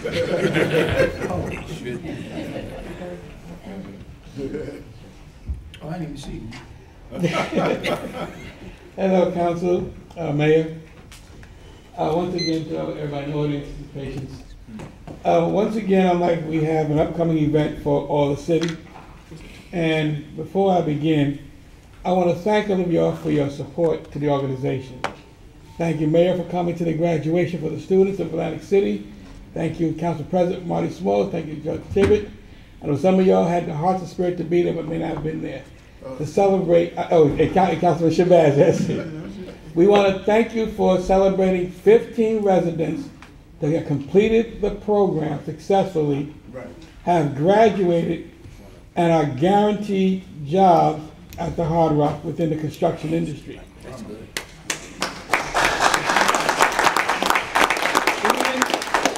Even better news is I got a phone call that not only will they possibly be placed there, but now the other casinos around, because of their not having apprentices, are now requesting that maybe our apprentices go there as well. So they might not be at the Hard Rock, but they may be sent to another casino to help out. I'm like, with an apprenticeship program. So thank your residents for participating. Thank the council for your support.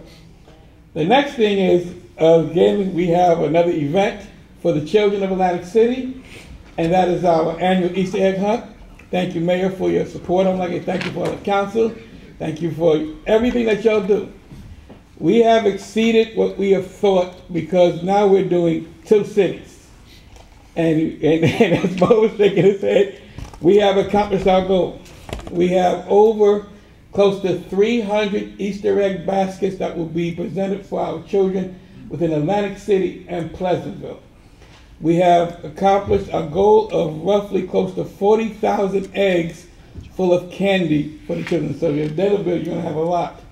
We have a lot of participating organizations to come out that way, mental health, screenings. I'm like, hey, we'll be giving children free haircuts. I'm like, provided by some of our local barbers, talking with some of our salons for the ladies' hair. As my secretary, Erica, is going to show you, as every year, everything is color coordinated. Now the time is from 10 to 2 in Atlantic City at O'Donnell Park. And Pleasantville is at the Woodlands, the Housing Authority there.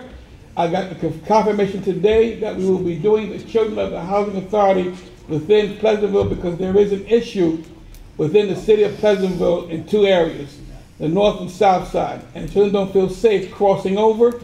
So we are deliberately doing one for the housing authority as the Powell is doing one for the children on the other side of town. It has become an issue, Councilman Marsh, and I became aware of that today, whatever. So it made it best for the safety of our children, if there is this thing going on in Pleasantville, to keep it that way. It would be safe for them to be on one side of town. So as you see, I'm like, I know my time is up, but these are the colors that you'll see for the children to be safe in Atlantic City. They're all color coordinated. That's most of the t-shirt thing. But also Friends in Action, from 1-year-olds to 1 to 3, 4 to 6, I'm like 7 to 9 and 10 to 12. Those areas, you will have a representative that will have this shirt on for those children. I said, so we thank you for your support. And to seeing you all is there. I'm like, yeah, continue to go. Thank you. William Cheatham. We'll pick your colors. Depends on what's on sale. Still got my 3 minutes. No, I think it's one, Mr. Cheatham. Come on, Mr. Cheatham, you my constituent. Council, It's the same. Council. It's the same meeting, Mr. Good Cheatham. evening. I'm Mayor, a citizen. Same meeting. I'm here as a citizen of Atlantic City, not as a library manager or director or board member. I'm just an ordinary citizen now talking. I don't know all the councilmen up here. Some of you new. I don't know your agenda. I know what your agenda should be. And that should be for our city and its benefit of the citizens and visitors. You can't forget your visitors, because that's how you have your bread and butter from those citizens that come here and enjoy themselves. Ladies and gentlemen, Atlantic City is at a critical point in their lifetime. We need everybody working together on the same accord, gentlemen and ladies. Working together on the same accord. Keep your arguments to yourself and in closed doors, please. Keep your arguments in closed doors. Don't let it be in the newspapers about how we can't get along with each other. Because I wouldn't come here to spend my money or invest my money at all in Atlantic City if that was going on. If that was going on. I also heard something about our homeless. You know, gentlemen, there has to be some way to get some support from all the other counties, municipalities that send their homeless to Atlantic City, and has been being done for the past 40-some years. 40-some years this has been going on. It's about time for us to start sending some bills to some of these municipalities for support. And if it got to be legislation passed, I don't care, that's what's needed. But we need to get some revenue from other municipalities that send their homeless to Atlantic City. And I'm sure you are aware of it. If you're not, you must be blind. Because that's what's been going on for 40-some years. And it needs to stop. We need to get something from somebody, some help from somebody, besides the taxpayers in Atlantic City paying the bill all the time. Now please get smart, gentlemen. Please start getting smart. Start getting smart and tough. And start getting some support from other municipalities to help you out with the homeless that's going on in Atlantic City. It needs to start real fast. I like to get some of these things done before I leave here, gentlemen. I'm getting tired of too old to be arguing and fussing. That's why I don't come that often. My heart won't take it. Won't take it. See, because I don't like you guys arguing and fussing at meetings. I don't like that, period. That's why I leave real fast as soon as I finish talking. My time is up. I should have some extra time, but I won't. Thank you. Shalonda Austin.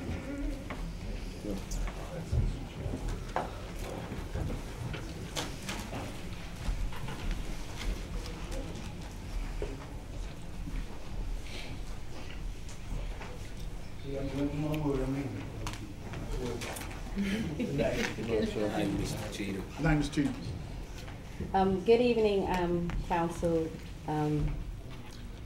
members and Mayor, and those that are in charge. My name is Shalonda Austin. I am one of the directors of the My Care Mentoring Program. We do a mentoring program in Atlantic City. We mentor girls ages from 9 to 18, our youngest being 9, our oldest being 17. And in December, we were issued a contract that stated we would get $25,000 for our program. To enhance our program, we meet with our girls every Friday. We feed them dinner. Most of our, we have between 25 to 30 young ladies that come faithfully every Friday. Most of our young girls come from broken homes. Some of them are being raised by grandparents. Some of them are from single parent homes. Some of them have issues that they're struggling with. So we are an outlet for them, and we do a really good job. And my question today is, we had not received our check yet. We're going into April. When we were issued the money, when we signed our contract, we built an entire curriculum for the year based around the funds that we would receive, because we never want our program to cost money for the parents. We never want it to be a burden on the parents, so we keep it free. And so the money that we would issue, one, was a blessing, and it would help out the parents too. So we came to ask, when can we receive our check, basically. You have to ask the mayor. You want to say something? Miss, I want to say something. Mr. Mayor, you have shared with me on a different occasion that you believed in our program and you would support our program, you know, in whichever way you can. This would be a great support if this could be released to our program. Well, as you all know, that I'm a supporter and advocate of all youth programs in and out of the city. This is a very interesting scenario because when these elements were chosen, they were chosen by the former administration without having me or any of my current administration involved in it. So naturally, when you come on board, I can't sign off, or nor will I sign off on any monies that had the former mayor's name on the check. So what that meant was, and what it means is, that we have to get back to the table and start to renegotiate with council president to begin to have myself and others have an opportunity to choose and pick organizations as well.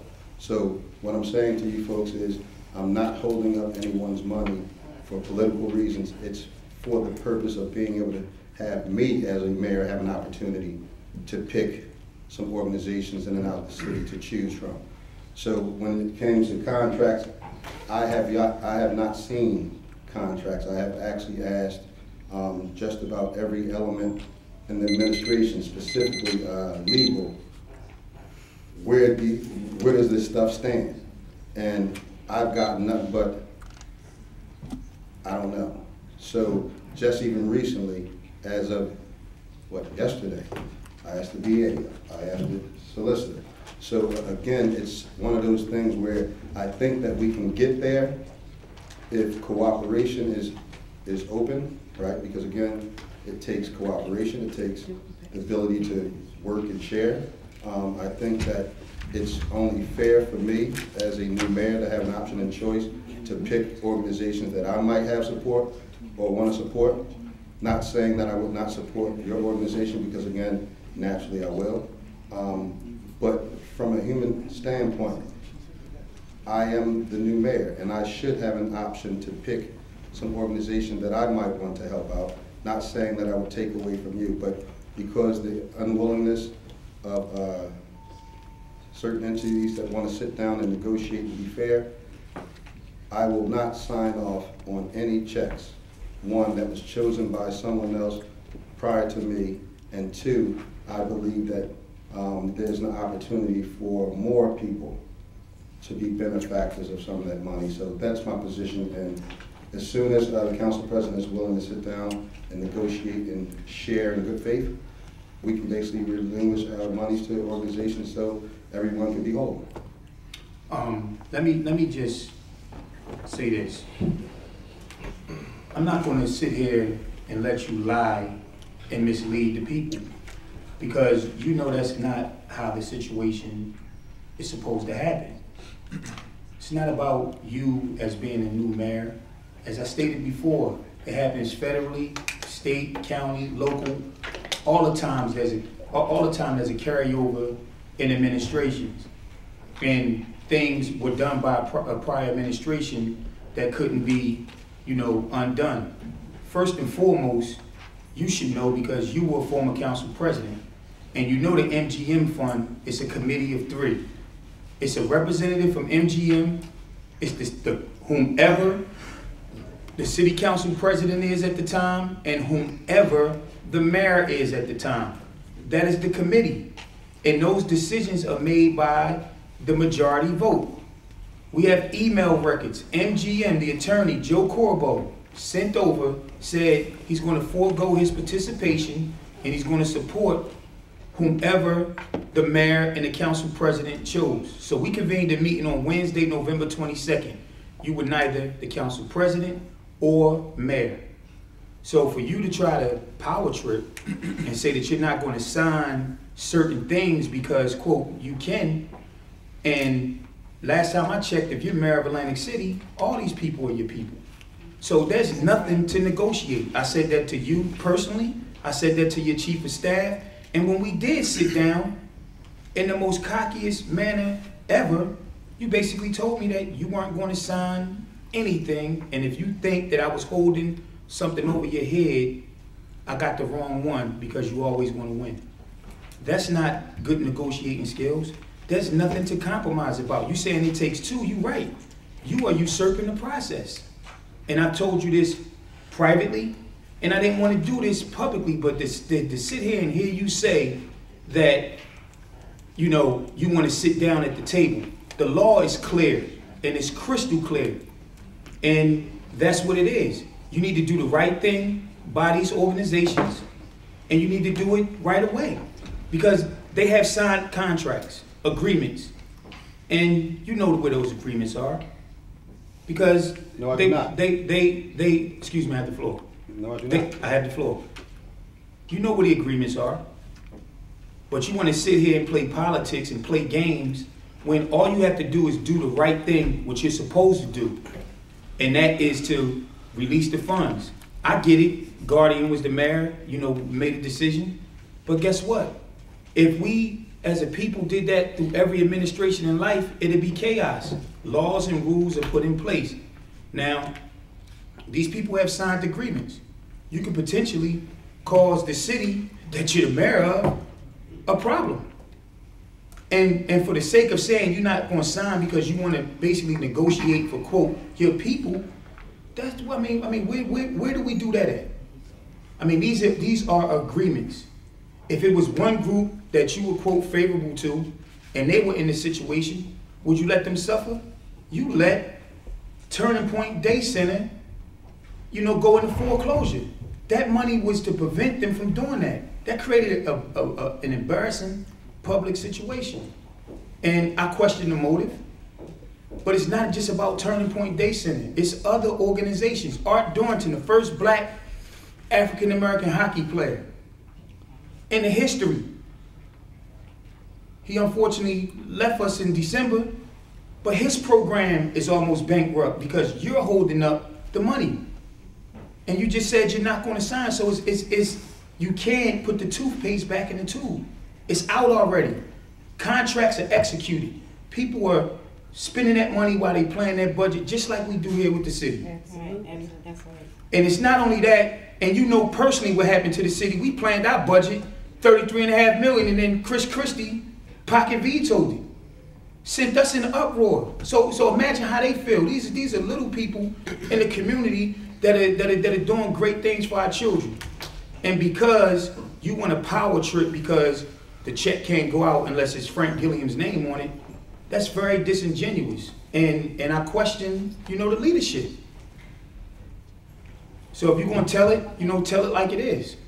So he's basically saying he's not signing your check, so you can do that. So whatever course of action, you feel you need to take. I'm not telling you one way or another, but it'll get done one way or another.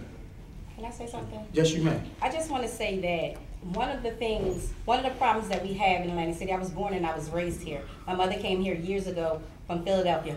We were raised together. One of the things that's going on in Atlantic City is that we are not putting emphasis on our people. That's why our people are leaving here. Our young girls, this is the attitude that they have. They can't wait until they get 18 years old to leave the city. And what we're trying to do is we're trying to pour into them that not that they would leave the city, but they would get all that they can get, and they will come back and they will pour back into the city. We do a lot of good work. We had so many great people come and spend time with our girls. We had Mr. the prosecutor, him and his wife came and spent time with our girls. Kaleem Shabazz came and spent time with our girls. We had, and that's because they believe, we had people in the community that said, you're not a 501c3, I think you're doing great work. I know you can't afford it, but I'm gonna pay. That's how we became 501c3.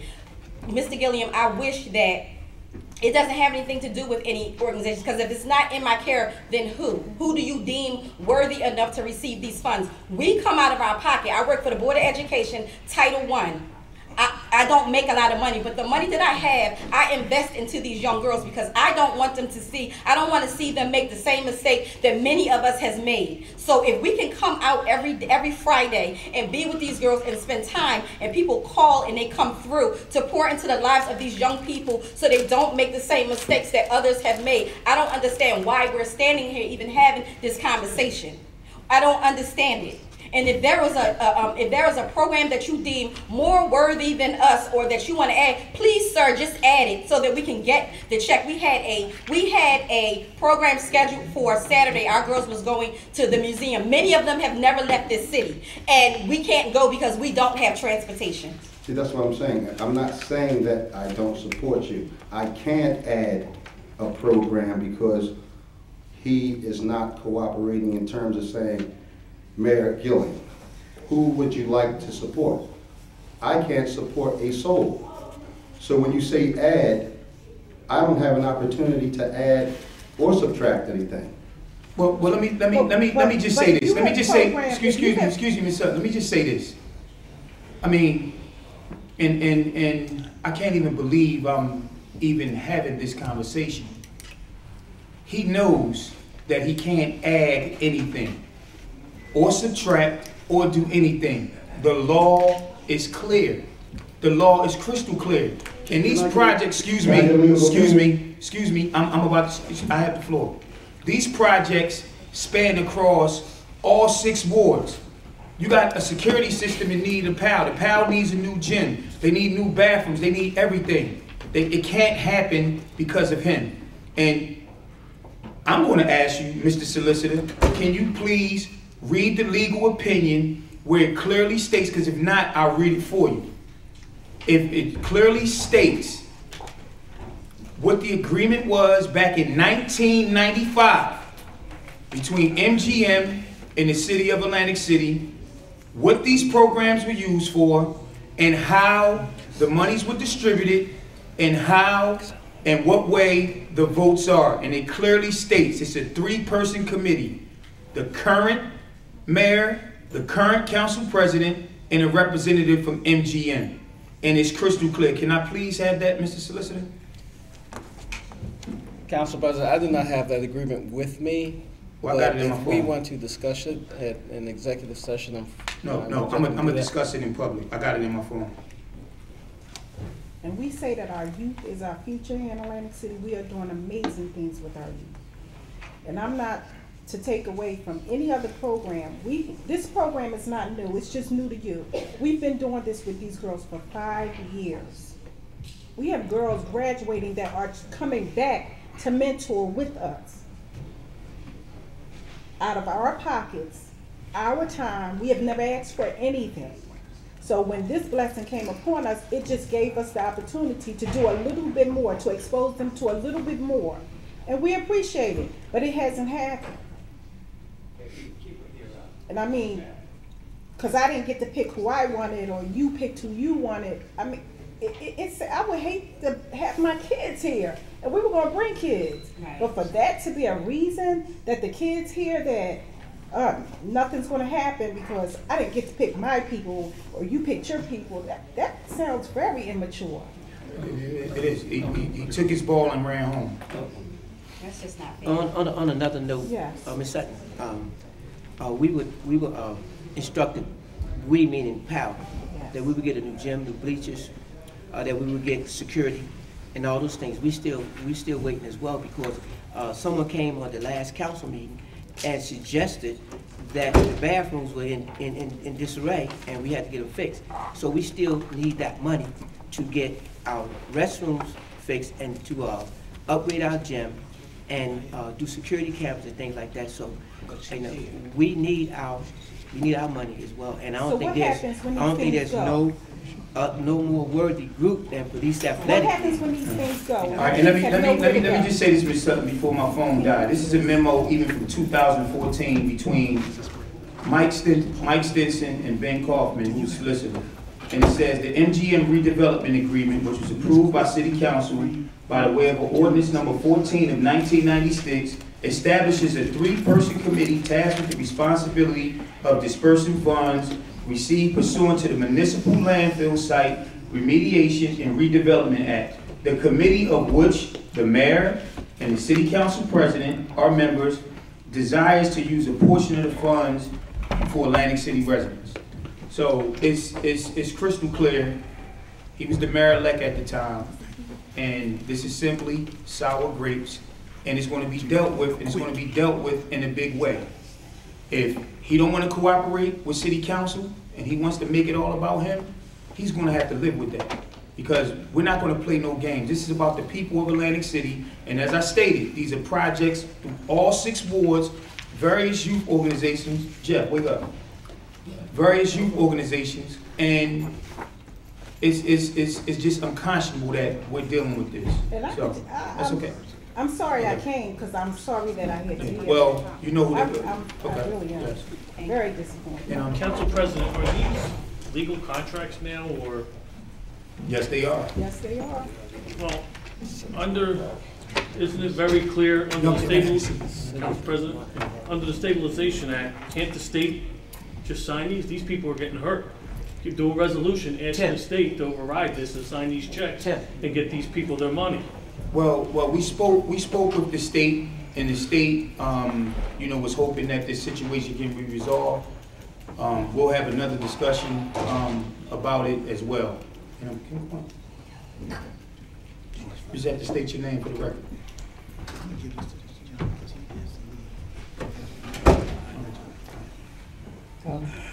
Good evening to the mayor, to all the council people, all the esteemed members out here. I'm here to speak for a group of people who cannot speak for themselves. Hey, Carol. Turn the microphone, take it out. Sorry. Take it out. Take it out. I'm sorry. I'm here to speak for a group of people who cannot speak for themselves. I work at the Robinson Small Learning Center. The Robinson Small Learning Center has been in the community 20 years as of November 2017. I'm a little nervous, I'm sorry. When we got the contract saying that we were going to get $25,000, our minds were blown, because we're up for renewal for our license. That meant new equipment for the babies, new cribs, new classrooms, new books.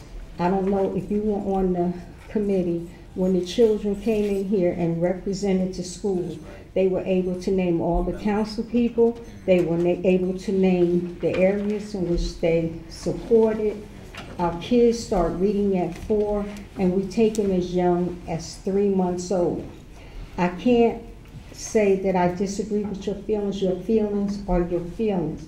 But I'm saying to you, as a person who has been at the center for 20 years, this is my request, Mayor Gilliam, and I want to say it face to face.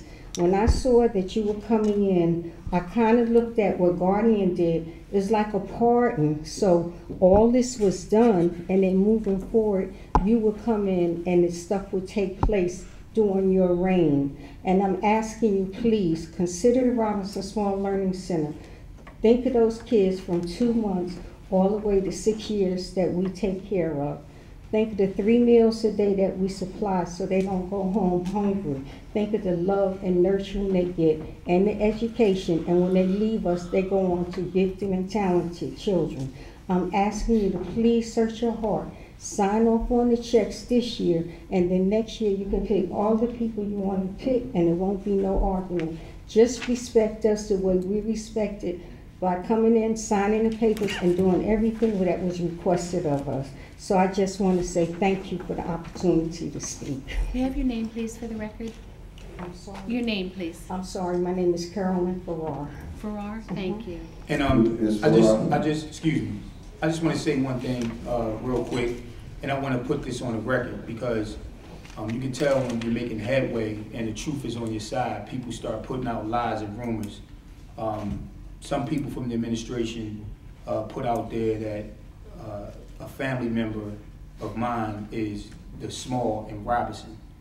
First of all, there's plenty of Smalls in Atlantic City. I lived across the street from Deacon Small, you know, for over 12 years. No relation. I don't have any interest in Robinson Small Daycare Center. I don't have a family member there. I don't have any family members that attend the daycare center. So I just want to set the record straight publicly for the sake of transparency. Thank you. Ma'am, thank you for the work that you do. I don't know what he's talking about in terms of what happened, but the other thing that you made something very clear that you mentioned, maybe next time. There won't be a next time because every dime from the $1.3 million will be exhausted. There will be no next time. So again, I am not intentionally, nor will I ever intentionally hurt any organization in the city of Atlantic City or anywhere else. But I do believe that there's some legal things that has to be discussed and put forth before I sign off, because again, that's my John Hancock one. Okay. I want to thank everybody for your opportunity. Thank you. Anybody from council want to chime in on this? This affects everybody's ward if we're here for the citizens of Atlantic City. I think Tracy's out there. Who? She spoke for This fall. She spoke for. She spoke for. All right. You. Okay. She's turning. Hi, Tracy Faulkner. I'm here on behalf of Turning Point Day Center. I just want to say, Mayor Gillum, that you know, sometimes we have to be a little bit bigger and think about the good. We all have our differences and all that, I understand. But you know, the homeless situation is huge here in Atlantic City. And since the Turning Point Day Center has been open, we've been getting nearly 100 people a day. And these are individuals that would be hanging around out in the streets. They'd be getting in trouble. They'd be having police interactions. They'd be hanging around businesses, in the casinos, in the library, getting into trouble, you know, and they have a place to come now and spend productive time during the day. They're eating, they're able to take showers, you know, they can rest, they're healthier, you know, and they have a place where they can collect their thoughts and get connected to the services that they need, because, you know, we look at homeless people as just homeless people, but they all have issues. And so when they come to Turning Point, we find out what those issues are, and we get them connected to services. So a lot of them have mental health issues, they have health issues, you know, and it's really making an impact. It's impacting the communities, even in the area. We met with the neighbors, the community before we opened, and we gave them 90 days to come back and give us feedback, because there was some concern about bringing that to their community. And when we met with them after the 90 days, we got no complaints. And so I just want to say that it really is making a difference, and I think that if we really want to make things better in the city, you know, we have to really think above our personal differences and all that, you know, and I think that if you just go ahead and take care of this, we can move on to the next thing. But it really is a huge work that's being done there, and I would ask you to come by anytime and see it. We're open Monday through Saturday, 8 to 5, and you really should come by. Okay? Thank you. Thank you. Okay. Johnny X.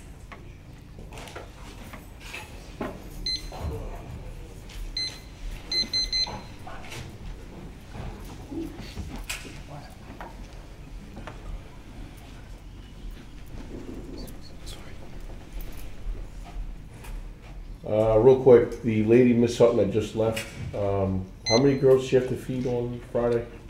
25. 25? Can someone just tell her to come by the bar, call me tomorrow, I'll feed all 25, 30 people, just to make sure they go. All right. Thank you, John. Get tired of me arguing. Good afternoon, good evening, everybody. I want to thank Mr. Shabazz. Last week, for entertaining the Airbnb problem that we've been having in Lower Chelsea. Myself in this story right here. The past 2 weekends, it was highly obnoxious to the point to where my wife called me up to come home Saturday night because 3 residents were woken up, and my son as well too. And Mr. Shabazz and Mr. Corsi entertained it, and apparently there's something ready to rock and roll to kind of put power on our side to lower the nuisance, because again, it's a burden that doesn't bring any financial benefit to the city. These people come in with their own food, bedding, the whole nine. They don't visit restaurants, it's obvious.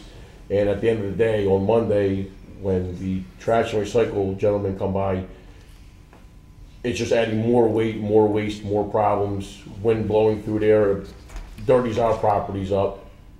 Again, there's no benefit to the situation at all, but thank you for entertaining the problem. Number 2, with Mr. Forkin, who left, the open container law would be a benefit. It doesn't do me any good at all, but for those merchants on the boardwalk and a couple of projects, I guess, that are coming down the line, you are creating an atmosphere of people to walk around and create a phenomenal vibe in Atlantic City. And the third thing with this fire pit ordeal, I get it, it's a cool idea. Doing research, the safer ones are the ones that are actually built out of concrete to prevent people from going into them. And also, someone has to stay there at least an hour or 2 after the party's over to make sure no one runs over it, because you can top it off with sand, doesn't mean the ground doesn't stay hot. So for protection for kids or people doing a nightly walk on our beautiful beach, it's not fair to them to walk over something that could be hidden. So, you know, if they have to do this, it has to be done right with proper fencing or something to make sure that no one gets hurt. So thank you all, and please let Ms. Sutton find me at the bar tomorrow, and we'll take care of that for her. Thank you. Wait, before you go, Mr. Swan, wasn't there some legal concerns about this? Have they been taken care of, or I don't want to give anybody false? There have been the fire pit. No, I'm talking about with the Airbnb situation. Oh, the Airbnb situation, we requested that be adjourned and pulled for this evening because there is a legal issue that we need to address before that moves forward. From what I understand, they're and just simple, they're operating a business in an R2 zone, so those people are collecting money, so that means I can just put a duck town in my garage in my house. Well, I'm telling you, I'm just saying, it's weird, yeah. The ordinance as written, there's a legal issue. Oh, okay, all right. It can't be voted on tonight. I've asked that it be adjourned. As long as it's handled, it's a nuisance, because again, the one person that was woken up is on chemo, and he barely sleeps as it is already. He's a longtime resident. He's a retired doctor from Atlantic City, and it's tiring because, you know, I have to leave my job to be the bully and tell everyone to keep quiet. So, you know, it gets tiring after a while. So again, just let Miss Sutton find me, and then everyone have a good night. Next speaker. Dory Grossman. That happens to be me, thank you. I lived in this area, bought my house in an R2 zone residential area. At the time I bought it, they were all people who lived there. Subsequent to that, one man bought 3 houses on my block, and he does not live there. This is a business, this is a commercial business. He's making $2,000 a night. You calculate what he's making on that block. There's no parking. You drive up and down the block on a weekend. If I go to my gym, I can't even get back on my block because there's limos, it's a nuisance. They're not allowed to smoke in his house. So they come down to the end of the block and they start smoking where I'm sitting, where my porch is. Behind me, there's a halfway house and about 5 more Airbnbs. This is Beach Block. I went to the tax office. They said, well, you live, you know, right there. These people are paying less tax than I am. I'm not making $300,000 a year living there. Just what John said, this is not a residence. These are businesses. They're renting nightly. Sunday, they check out. Another group checks in. Nobody regulates how many people are there. So on this beach block, on a given weekend, there's an additional 120 people walking down the street. Wait till you get marijuana. Then I will be sitting there, walking on the beach, walking on the boardwalk, and smelling what I find to be oppressively. You can drink alcohol, you don't smell it everywhere. This is going to be a nightmare if it isn't already. I can't sleep half the weekends that I'm here. I know you want to get everything off because you waited a long I do. time, but he did say. I did, Okay. but I waited 2.5 hours to say something. I would like to say what I have to say, if I could, and I will return, and I will be speaking to somebody in the solicitor's department because I have some really grave concerns, and I feel it's inequitable, and you are making no money on these people, and I'm paying more taxes than they are. It's not right. I came here to enjoy my life. I didn't buy in a commercial zone. This is zone R2 residential, and it's something's got to be done. So thank you. Thank you. One other issue, if I could, this issue of marijuana. Why can't we, the people, speak to this issue? Why, talking about an opioid crisis, you're going to bring marijuana in to solve the opioid crisis. I see no sense to this. I'm terribly anti-drug, and to me, it's a drug. And so I think if you're going to, Atlantic City is going to pass this, we the people here, we should have a right to talk about it, because we got to live with it. And we got to walk the boardwalk with it, and we got to walk the beaches with it. And I would like to be able to address that issue when it comes around. I'm pretty sure that you will, but I think we're getting a little ahead of ourselves because it's all been brought up. we have to go through the legislature and all of that, and I got it. we're not there yet. Thank you for your time. Thank you very much. Imam Amin Mohammed.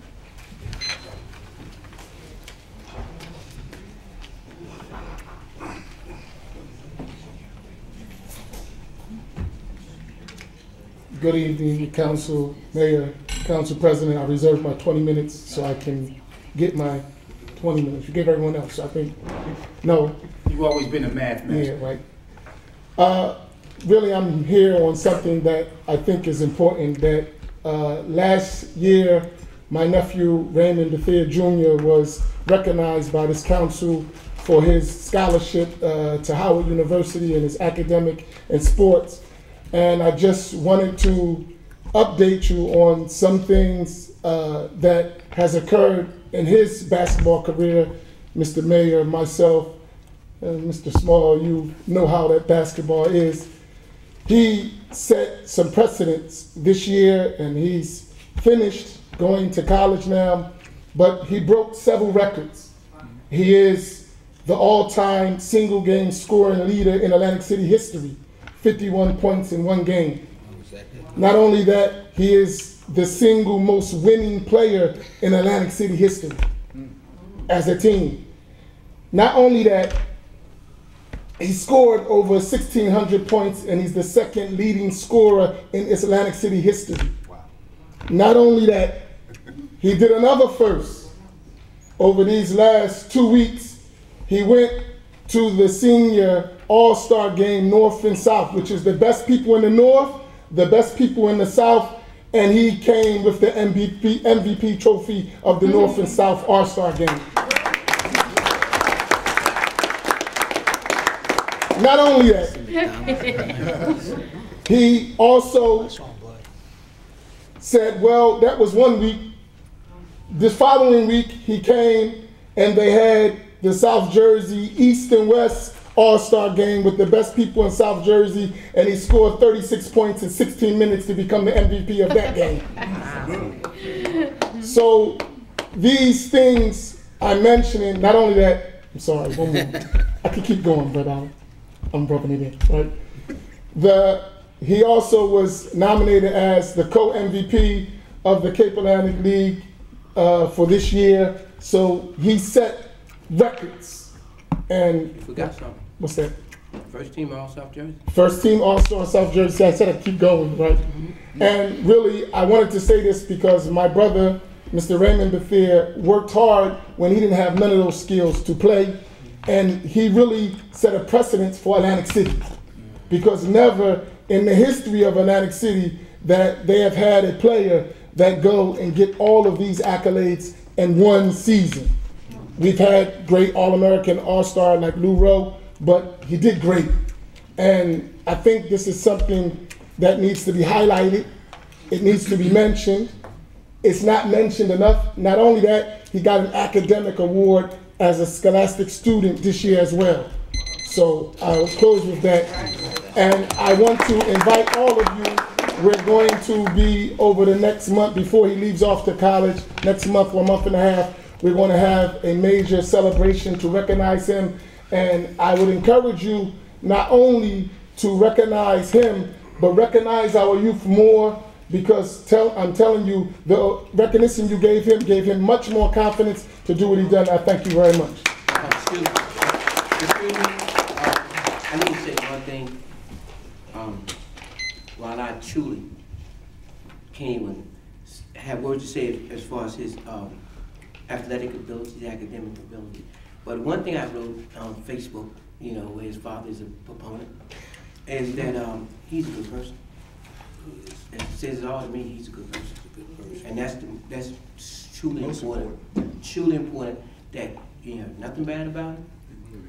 All good things. He's a regular person, but at the end of the day, he is a good person. That's a credit to his mother, his father, and all his family, and all supporters. But just tell him, if you tell me anything for me, he's a good person. Thank you. You can have a seat. That's it. Motion, Math.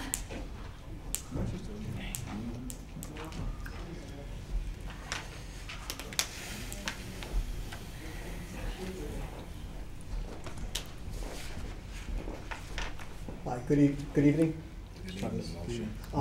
Want to let you know that we just finished our graduating class for students for housing. It took place on March 1st, and our makeup class on March 8th. We have 15 people graduate. Took place over at Local 54 for the class series, and they were very hospitable. I will have emails to all of you, council, pictures of the graduating class in the very near future. So I want to thank you for all you did to put the word out, and as soon as we start up our next class series, I'll let you know. And with the exception of Councilman Shabazz, we wish you all a happy Easter. Happy holiday as well. Next speaker. Stephen Young.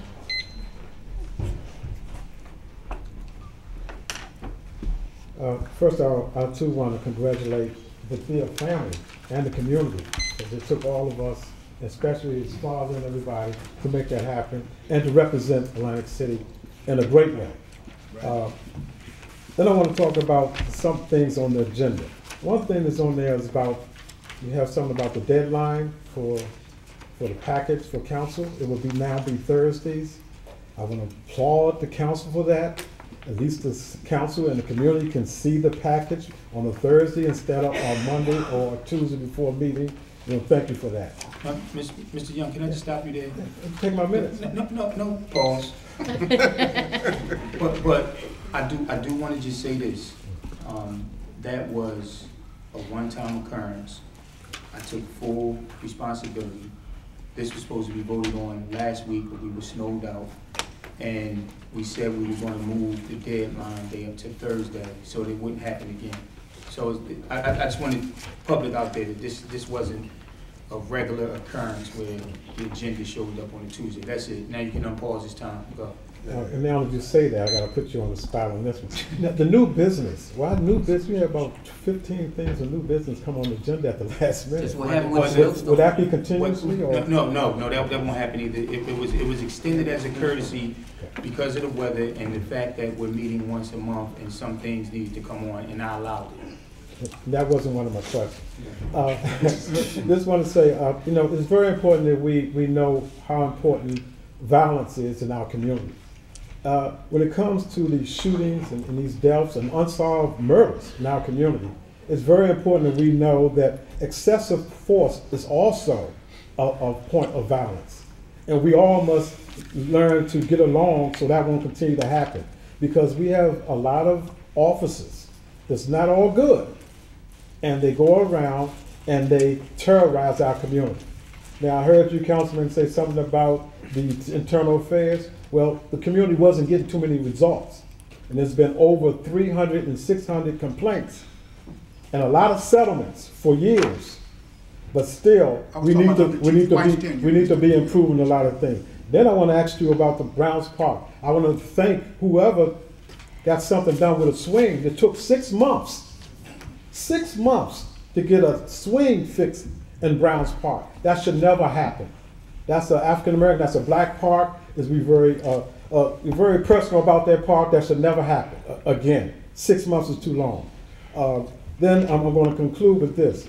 I know you have like a temp budget, resolution 209, and can you explain how long will this temp budget last, as well as do we have enough in our budget to last throughout the year?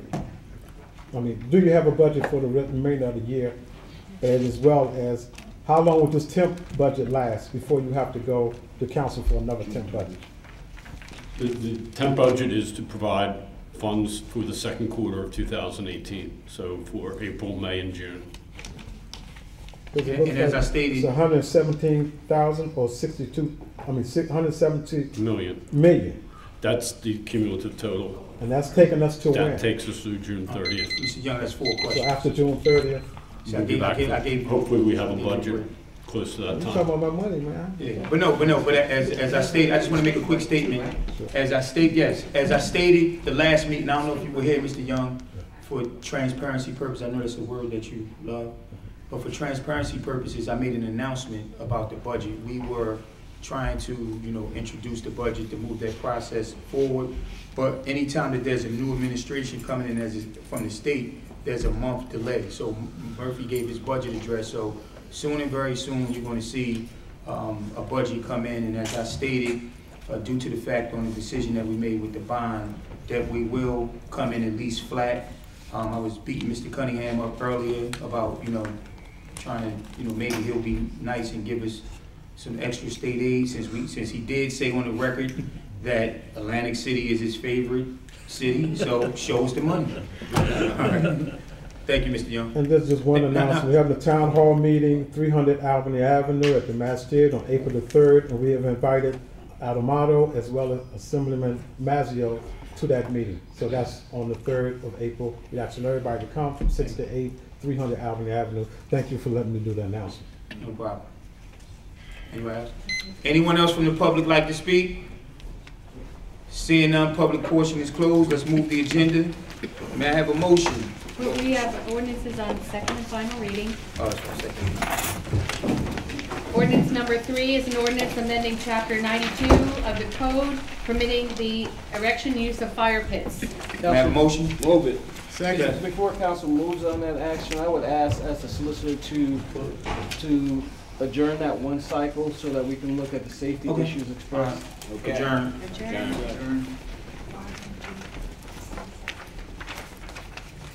We have ordinance number 4, which is the state fiscal year 2018 to cap bank. May I have a motion? Move it. Moved by Shabazz, second by Marsh. Anyone from the public like to speak? Seeing none, public portion is now closed. Discussion? Seeing none, call a vote. Chang? Yes. Delgado? Yes. Fauntleroy? Yes. Marsh? Yes. Randolph? Yes. Shabazz? Yes. Tibbet? Yes. And Small. Yes. That's 8 in the affirmative. And we have ordinance number 5, which is an ordinance for the city of Atlantic City establishing electric and/or natural gas aggregation program. Move it, Mr. Chair. Second. Moved by Shabazz, second by Marsh. Anyone from the public like to speak? Seeing none, public portion is closed. Discussion? Seeing none, call a vote. Chang? Yes. Delgado? Yes. Fauntleroy? Yes. Marsh? Yes. Randolph? Yes. Shabazz? Yes. Tibbet? Yes. And Small. Yes. 8 in the affirmative. And before I do my grouping, I just want to know on new business 232, that language should say resolution supporting the leasing of the former PBA building, not the Powell building, to the Vietnamese Community Association. Also, Mr. Chairman, Councilman Chang and I want to be on that too. Yeah, no, understand the language. Yeah, I know. I just said in addition to that. All right, now, may I have a yes. PBA building located. Say it again? Now, we Please and transfer That was the resolutions. placeholder. I mean, we're not When we go there. around, I'll take We're care not of there. it. Okay. I just wanted to note that. May I have a motion to group ordinances on first reading, regular resolutions, new business, and executive session? Move it. Moved by Randolph. Second. Second by Marsh. Yes. Council President. Yes. You have an ordinance on first reading, ordinance 4E. I just want to verify that that one was pulled. That's the short-term leasing. Yes, ordinance. yes, we're pulling Provide that. Something to Yes. legislative council on that We're one. pulling that and 4A, yes. Council President, and 4B should be pulled, having discussions with Mr. Finch. This should actually go in front of the planning board first, and then come to city council on the fencing. Or to the planning board? Okay. It's supposed to go to the planning board first, and then for their recommendation to come to council. You want to adjourn this too? Yes. Okay. 4B, So 4A, B, and E okay. will be adjourned. And Council President, just for the record, the administration requested that resolution 197 be pulled. I let the city clerk know that. And 180 as well? 197 what? 197. Under what? Resolution. Planning? 197 under plan. You pulling that? Yes. And the other one was what? And 180 under revenue and finance? Yes. I have a question as well. Mr. President? Jeff Esquire. Councilman Fontaine. 219, didn't we vote on that last? What's 219? Yes. Last vote? Gary, no. That's we did. Okay. I'm just asking because I don't understand why it's back on Because the agenda. it's back on the agenda. Okay, I have a question though. Aren't there rules to put that back on the agenda? But whoever gave you that information wasn't paying attention because that rule was strict. What was stricken? The rule, it's the 6-month rule. We don't do that anymore. So that is gone? So, yeah, it's gone. So whoever gave you that information, tell me they need to know the facts. All right, let's go. Call it. Okay, so we're also pulling resolution 179 and 191 from executives, after executive session. Yes. Okay, so we're going around the Council dais. President, parliamentary procedure, question and query about your last statement. Just get clarification. When was that take place? The 6 months stricken? It's been going for years. But we had some issues before as far as the state's concerned, and they brought it to the table and they said that can't come back 6 months. No, that's the case. Let's move the agenda.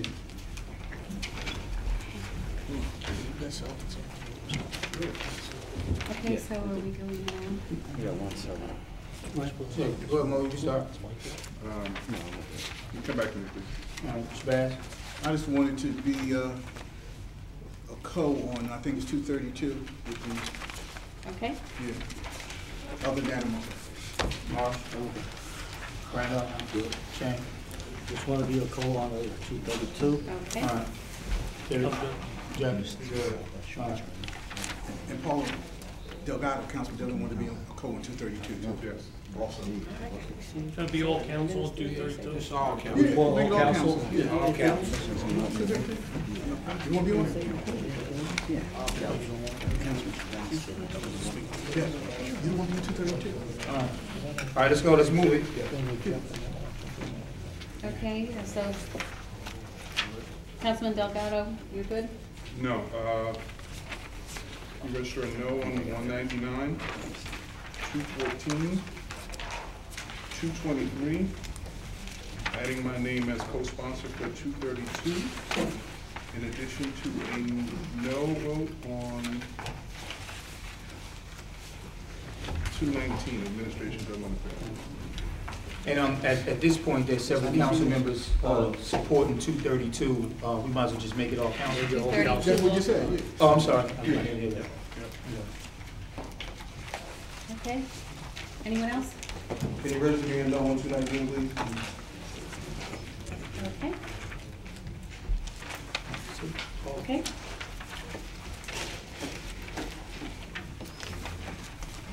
So we will be voting on first reading ordinance 4C, ordinance accepting and permitting the easement for flood and drainage management to and under the boardwalk. Ordinance 4D, temporary construction easement to facilitate the construction of those activities. Right.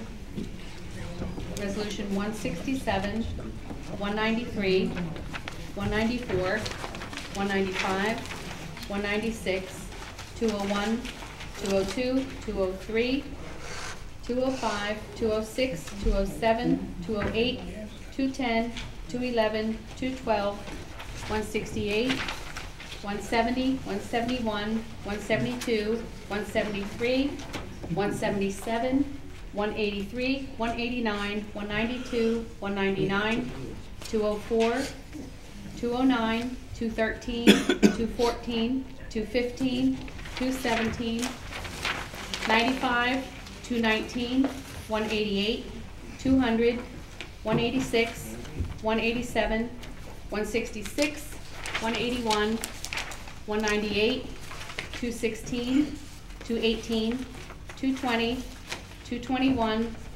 223, 224, 225, 228, 230, 231, 232, 233, and the walk-on 234 for the ACPL agreement to operate the 2 vans for youth activities. Our exceptions, we have co-sponsors, Councilman Cheng, or actually Resolution 232 is changed to all council sponsorship. No votes, Councilman Delgado, 199, 214, 223, and 219. No vote, Councilman Fauntleroy, 219. And that's all our exceptions. Chang? Yes. Delgado?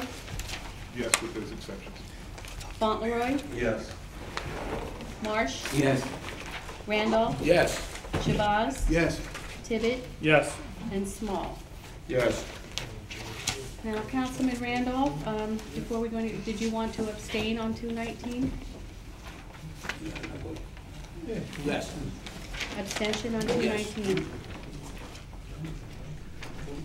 You didn't group executive session in there? That means we out of here. I just want to make sure the count on 219. It's good. 2 noes, an absent, and an abstention. 5, 2, 1. Okay.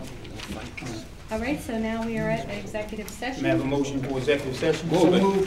Moved by Randolph, second by Shabazz.